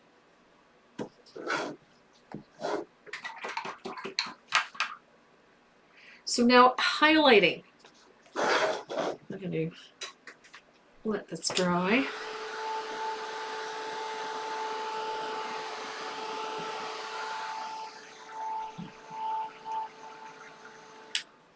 I gotta find the original. It's up here. We're going to deepen all of this shading again because we're going to use the Diox up top here too and deepen that a little bit more so that we have a nice deep shadow. But first thing we're going to do is we're going to tackle this. Now I'm using that citron green, which is that bright yellow green. And I want you to see, it's very transparent, but it is perfect for what we're doing here. So opposite the shadow, I'm giving it a float of that lovely citron green. It looks like it should be quite opaque, and it really isn't. It's got a nice transparent hue to it, as you can see, because I'm going right over top of the shadows with it. So on the lighter values, it's giving me a nice little highlight, and on the darker values, it's just toning things a little. Too busy drooling over all the food Renee's mentioning. Sorry. I don't think he ate lunch, that's why. I don't know if I'm going to make a pie. I ate my teriyaki chicken wings for lunch. Ooh. Pie would end the day well. I could talk about food and paint all day. Now I'm making blackberry tarts with pie crust pieces. Ooh, yummy. So there's our highlight color. Now if we want to pop that, pick up a little bit of that warm white, just a touch, blend it into your yellow green, and you can bring a little bit of that right at the edge, right onto and opposite those shadows, and that will give you that nice little pop. How do you know which direction to put the float down? Let me put it to you this way. Darkest value is always going to be towards the center. And if I want the leaf to curve down, then my float goes down darkest value on the upper side. So I'm going to have the darker value right above it. The highlight side is going to be on south of it. So that's how I choose. I base my shadows all on the direction of the curve of whatever it is I'm painting. So in this case, it's the leaf. So if I put the shadow on the other side, I won't get that downward curve. It's just not going to work. Well, what size angle do you use for most of your floats? Most of the time I use a 3/8 or a 1/2 inch. That is the most common one that I use. And it's either a faux squirrel. This one I'm using is one of the Traditions brushes. I don't know why I've just started picking this one up. And it's okay because these ones are made by Dynasty, so I can do that. But the Traditions brushes are beautiful. But either faux squirrel, black gold, or the Traditions. Either any one of those is going to be great. So there are my highlights on my leaf. I love that citron green. So now I'm going to switch over because I have to go to this other side here. Is matcha green okay for the highlight? You might find it's a little too close to that base color.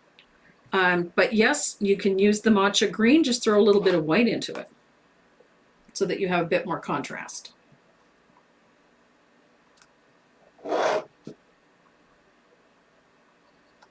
Especially with that foliage green. If you decide not to use the foliage green and use, say, antique green, then matcha green will work just fine.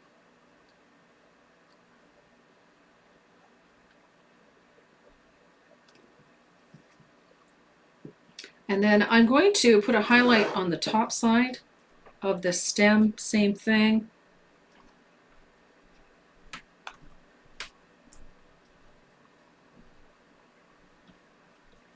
And I'm going to do the same up top here on this. Oops. And I'm just using the chisel edge of the brush to do this because it's just a small little highlight that needs to go up there. Oh, come on. And I want to come down onto this. I'm going to use my liner for this. I've got a nice little, this is a 10-aught extra long detail liner in the Micron. And I'm going to mix a little of that citron green, thin it out, and I'm going to pull a little warm white into it because I want a nice bright line for this. So I'm going to put a little line right there on that little bright spot on these little stems. They need that little punch of highlight, and it needs to be a little bit brighter. It's going to give us some contrast. And then we're going to use that same color, that citron green mixed with a little bit of that warm white. And this is how I detail leaves. I know it's strange, it's not realistic, but I don't care. I like it. So I'm going to start with just this little line. I do this to my leaves all the time. It's just sort of this irregular little line that goes scribbly around the outside edges of my leaves. I find it just softens them, makes them look less stark and less sharp, and just makes them look, I don't know, I just like it. Are the canvases harsh on your brushes? No, not at all. I don't find they are. First of all, it's buying a good quality canvas makes a difference. Because if the canvas is coarse, it's harder on your brush. But in general, no, I don't mind. Don't have any issues with that. You ready for this? What? 1 cup Hellmann's mayonnaise. Okay. The zest and juice of 1 lemon. Okay. 2 stalk celery diced. Mm-hmm. 2 dill pickles diced. Mm-hmm. 1 white Spanish onion diced. Mm. Half white cabbage shredded. Okay. A pinch of sea salt. 2 cups unsalted butter. 4 flat-sided hot dog buns. Old Bay potato chips Okay. for serving. And 2 pounds of lobster. That is Maddie Matheson's 2021 lobster roll recipe. Oh my goodness. And my God, does it look good. It does indeed. Mm-mm. It's lobster. How bad could it be? Yeah. Season's over for now, though. Yeah, that's what he's serving at his restaurant in Nova Scotia. So this is how I finish out my leaves. I like this sort of loose little scribbly line. It makes the leaves appear softer so that you don't have this really harsh, sharp edge. I like how it finishes that out. So the only thing we really have to do, I will finish that out. The only thing we have left to do is this lettering. I just like the way lettering looks. Oh, I gotta show you something. So the group is painting a piece called, the paid membership group is painting a piece called Autumn Gathering. And that's their class for this month. And I really wanted to have lettering included in the smaller ornaments. But the surface didn't really allow for any significant painting. It would have meant a lot of detail work, lining, whatnot. I cheated. I used that opaque white pen. It was flippin' awesome. So I just literally traced it on, wrote it on with the Uniball Signo, and Bob's your uncle, Sally's your aunt. We've got nice bright white lettering on our surface, and it was super easy. And all I did was hit it with some matte spray after the fact, and it looked great. And I used it all the way around the outside edge too. So I could see myself actually using it for this, but that would be a bit of a cheat today. So I'm going to grab my favorite rigger. This one is a 0. No, it's not. I lied. It's a number 2. It's a number 2 rigger. I have noticed that every one of my Black Gold Dynasty and my Traditions round brushes have one hair that sticks out at the end.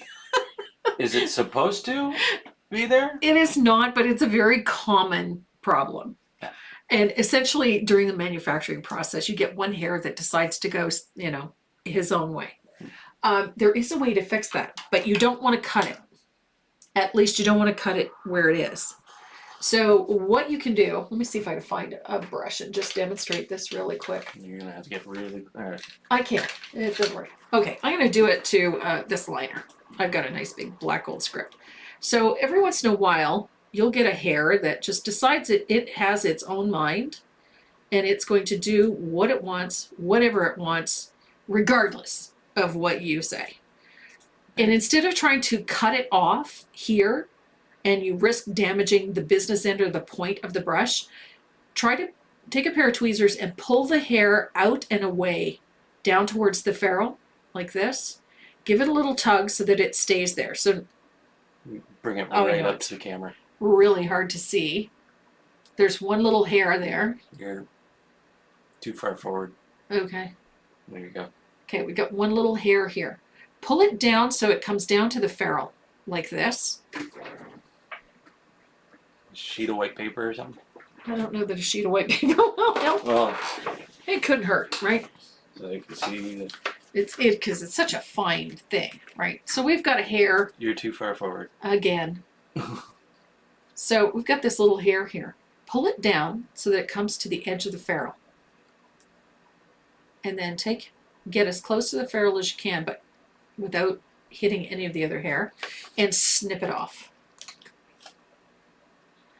And then you'll be able to wet your brush, and you will be rid of that annoying little one that sticks off on the point. You're too far forward. Again.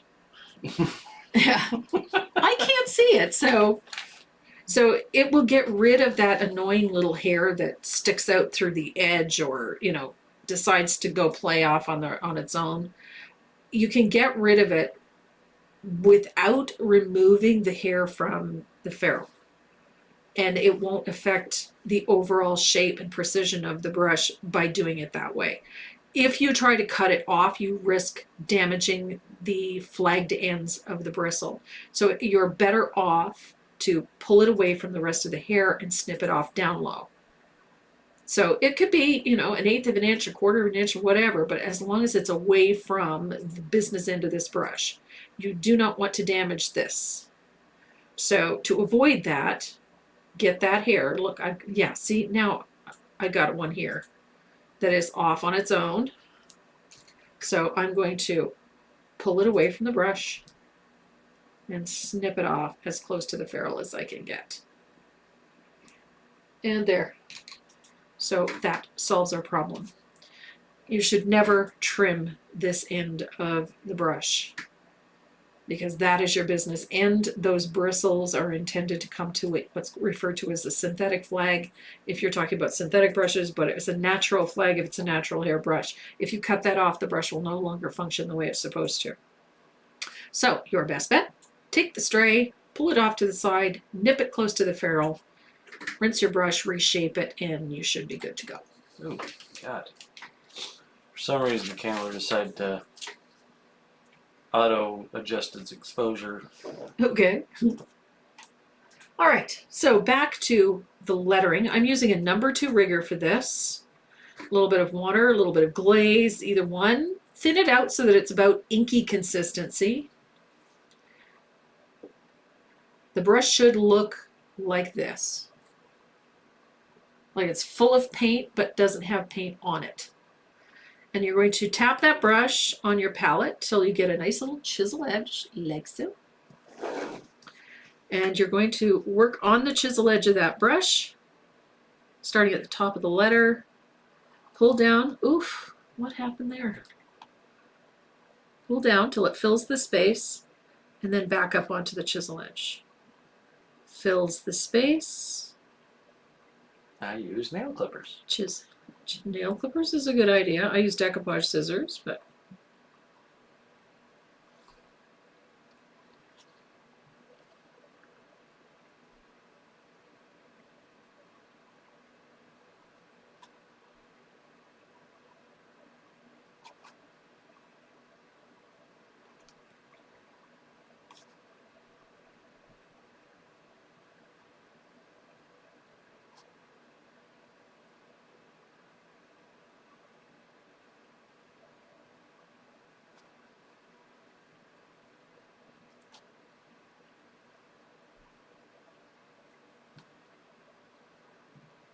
da, da, da.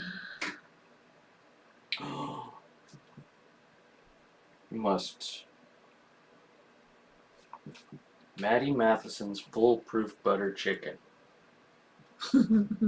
Say what? Butter chicken.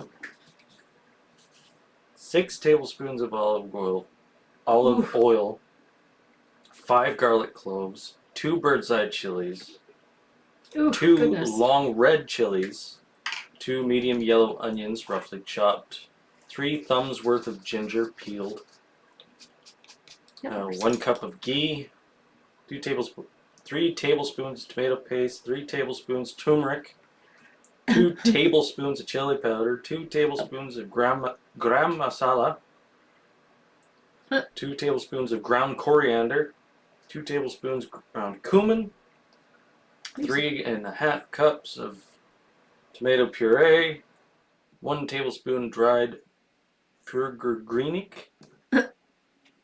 fenugreek leaves, fenugreek, wow.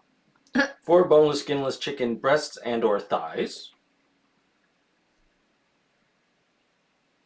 cut into 1-inch chunks, 2 cups heavy cream, 8 tablespoons unsalted butter, Oh, fresh cilantro, and cooked jasmine rice to serve. yummy. That sounds delicious. Fenugreek. Where would we find fenugreek leaves? We can get them right down here at Sophie's. Really? Yeah. And if they don't have them there, we can get them at the Indian market. That's so good.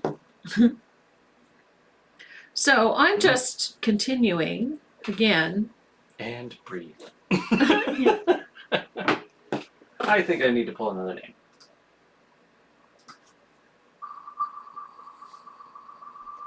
And the magic wheel says...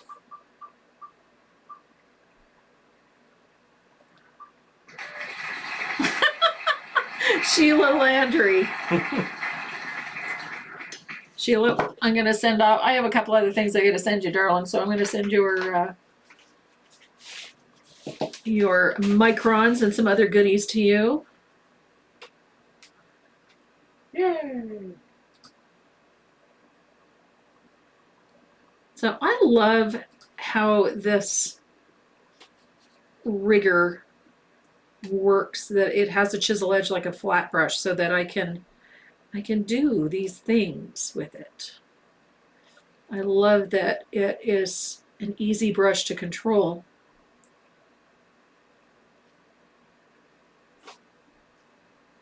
And there is our bleeding heart lettering. And I already know where she lives, so that one's an easy one.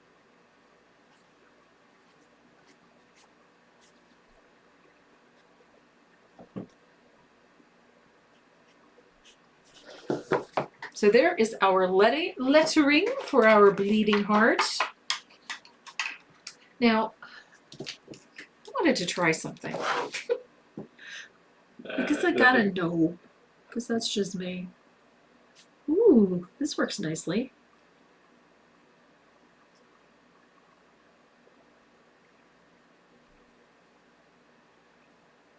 Watching you do lettering is therapeutic. Okay. It's cathartic. I love doing lettering. There's something very Something about signage. I have always had a thing for signage, for lettering, for particularly vintage labeling and things like that. I love how that works. Connoisseur? No. I am not a food connoisseur. I would be more of a... not a critic, not a snob. Yeah, you're a food snob. I'm not a food snob. Okay, I'm a food snob. I wouldn't say I'm a food snob. I definitely wouldn't say I'm a food connoisseur. I'm a food snob. I am not ashamed to admit it. There was a vegan food truck at the concert last night. A vegan food truck. A okay. vegan food truck, and one of my guards came around with a pallet of poutine. I'm like, where'd you get that? And he's, oh, I got it from the food truck. And I'm going, how do you get poutine From a vegan food truck. from a vegan food truck? What the heck are they making that gravy with? That's what I'd like. Mushrooms. Ooh, yum. Mushroom gravy.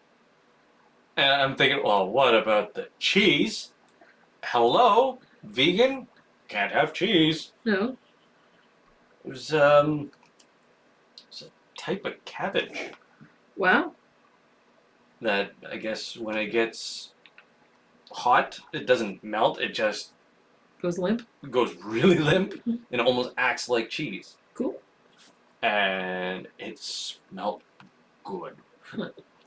So good that if I could have peeled myself away from backstage, You'd have gone to get some. I would have gone and got some, but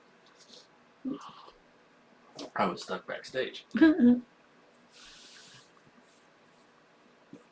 those wrappers weren't even pain in the butt. They were just a pain in the butt because they were the last ones to go on and you wanted to go home.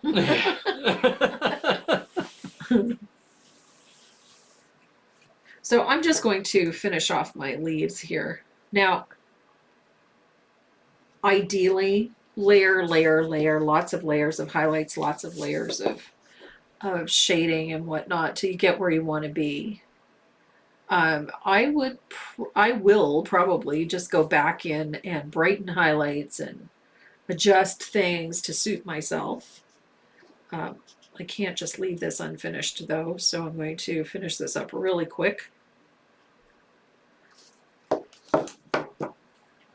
And I'll probably do some cleaning up as well, because I am quite partial to having things look nicely finished.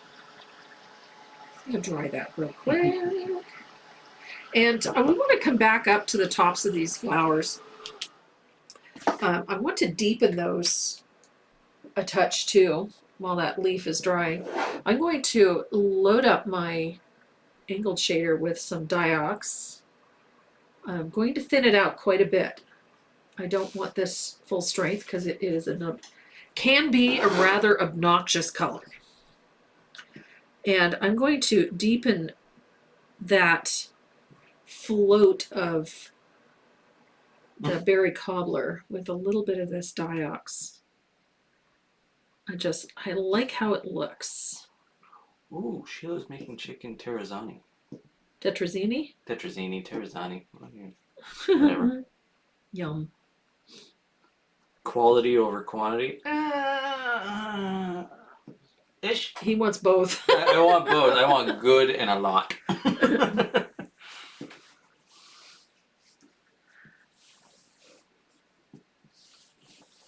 You're a gourmand. That's a good word for it. That's yeah. That's a good I'd take that. That's one thing I've been grateful for is neither one of my kids is a particularly fussy eater. They never have been. We Scalloped potatoes. scalloped potatoes for Renee, Brussels sprouts for his dad. Nope, that's definitely a no. Big nope. But otherwise, everybody's down to try it. Yeah, our rule has always been you are absolutely entitled not to like something, but you have to at least taste it. Yep. And so we've never made our kids eat things they didn't really like, as long as they made an effort to taste it. And if it was something they truly did not like, then we made sure that they weren't served it on a regular basis. So, like, Scalloped potatoes was one of them. yeah. Dominique does not like fish. Yeah. She will eat some fish. It's usually the lightly. Yeah, it's got to be something lightly breaded and usually something with not too strong a flavor. So, Usually haddock. yeah, haddock she'll eat, but if we're having salmon or something, I will usually cook her some chicken because she just doesn't eat it. She's like, nope. And she never has. Since she was small. She just doesn't like the taste of it. So. Oh, yeah, no, there's not too many things out there that I won't eat. No. Licorice. Yeah, well, that's just a flavor you're not keen on. Yeah. I like a light licorice flavor. Yeah. Like star anise. Yeah. Kind of licorice flavor. I love licorice. But if it's the prominent flavor in there, no. Yeah. Like I've had sambuca boiled oysters. Yeah. Oh my god. Oh yeah, I can imagine. That was ever good. But the aftertaste wasn't something I liked. Well, first of all, you have to really like oysters. And I love again, oysters. I'm not a fan of oysters, but Yeah. if they're done right, they'll be good. Mm-hmm.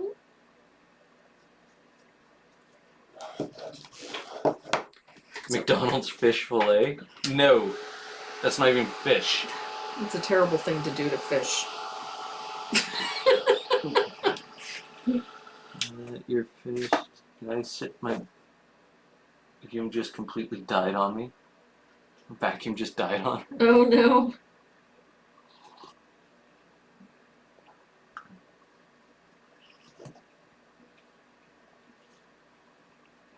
I love how that purple looks in the shading situations. Yeah, that little bit of diox, it really pops those purples. And that bright pink, it really makes it stand out nicely. So it's just a little bit, and it's just enough to deepen that berry cobbler that's on those leaves. I'm going to just quickly finish highlighting these.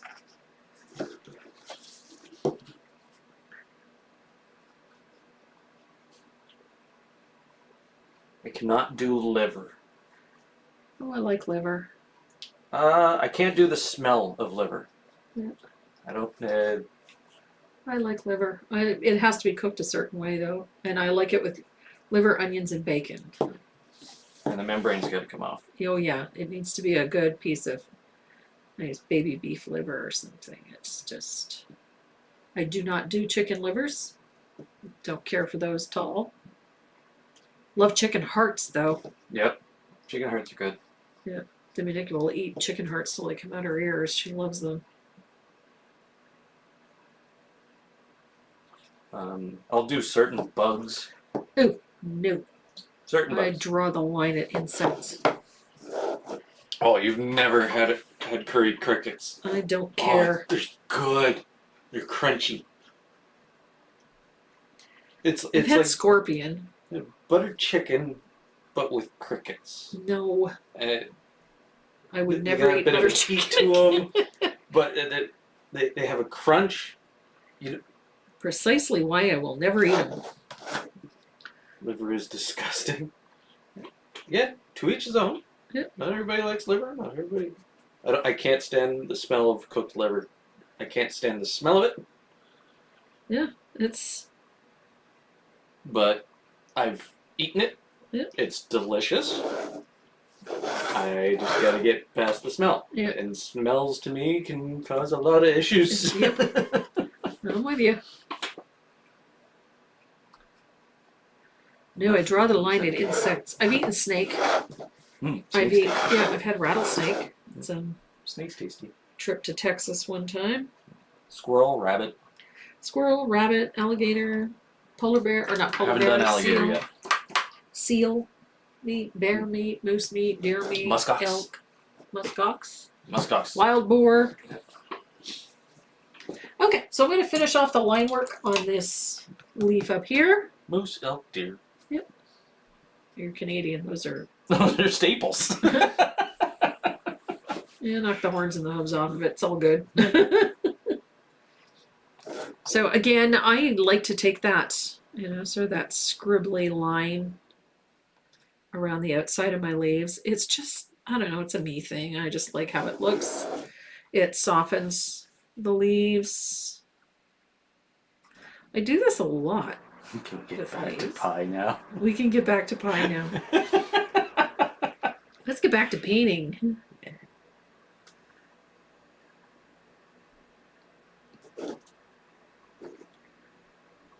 Are you going to do that two-tone on the lettering?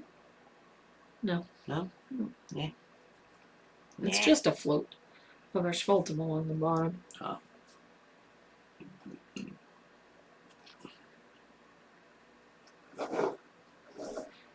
Ta-da. So, we're just about done with this. I'm going to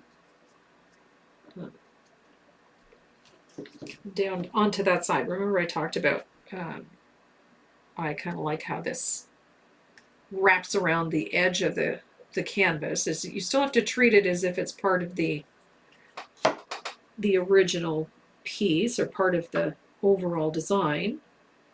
And so I do the same thing down the edge of the canvas as well.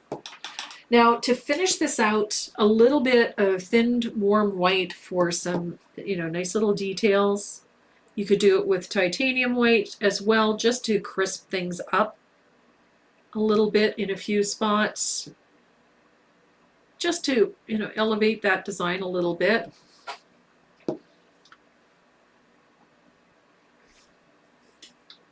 You two ever thought of starting a cooking review channel? Mm. Thought about it. Yeah. But that is a market that is hard to compete against. Yeah, very hard. So, You got people like John Terriliano. Yep. Is an excellent Italian chef, and pretty much anything Italian, he's got it covered. so I'm going to dry this, and then I'm going to ask you to spin the wheel. I closed the reel. Can you open the wheel? Fine. So I'm going to use my handy dandy white pen. You can always tell when Renee hasn't eaten lunch. He's Yeah. obsessed with food. Sign my piece. I'll clean up off all the graphite lines later on, but we're going to get Renee to put everybody in that chat list into the big wheel and hit spin, and then whoever's name comes up is going to get the original piece.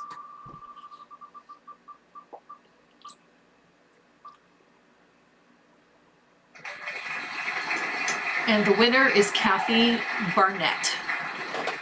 Kathy Barnett.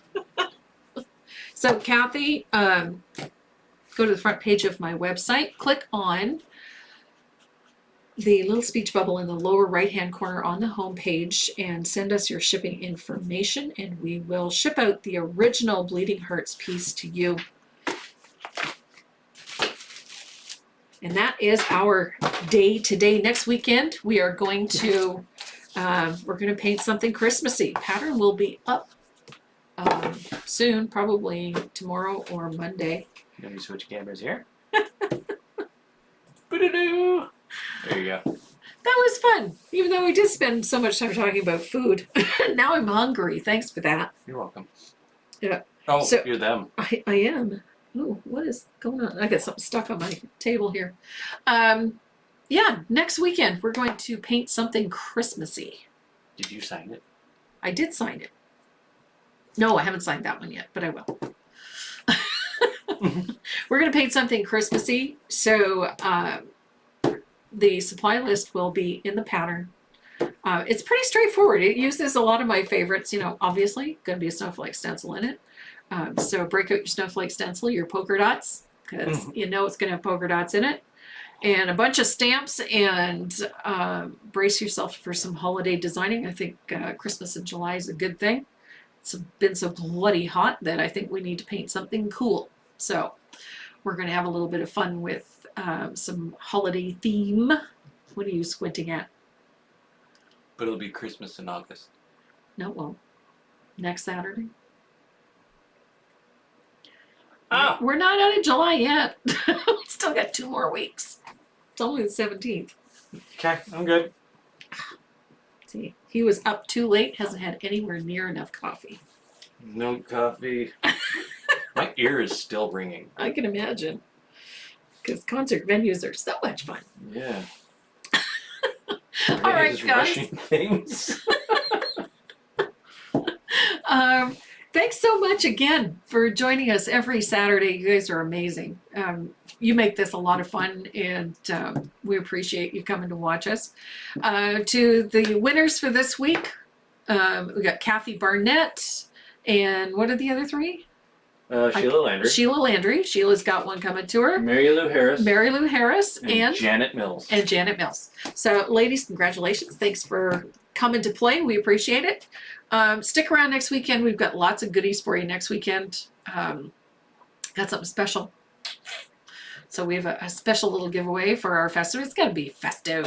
It's like Christmas or something, right? So it'll be festive. We'll have some fun next weekend. Check out the website for all of the new stuff that we put up there, and all of the pens. If you've been waiting for those bloody pens, the red pens, the white pens, and the Identi-Pen. I can't get there from here. If you've been waiting for those, they are up on the website. We have tons of them in stock. So there's that. And every order that goes through goes into the hat for that light tablet. And what else? Oh, yeah. You're going to get your sticker. And we've got other goodies and some other swag that's going out too. So he's at it again. Okay. See? So, from me, Renee, Bob, you guys have a great weekend. Have a great weekend, guys. Love you. Stay safe.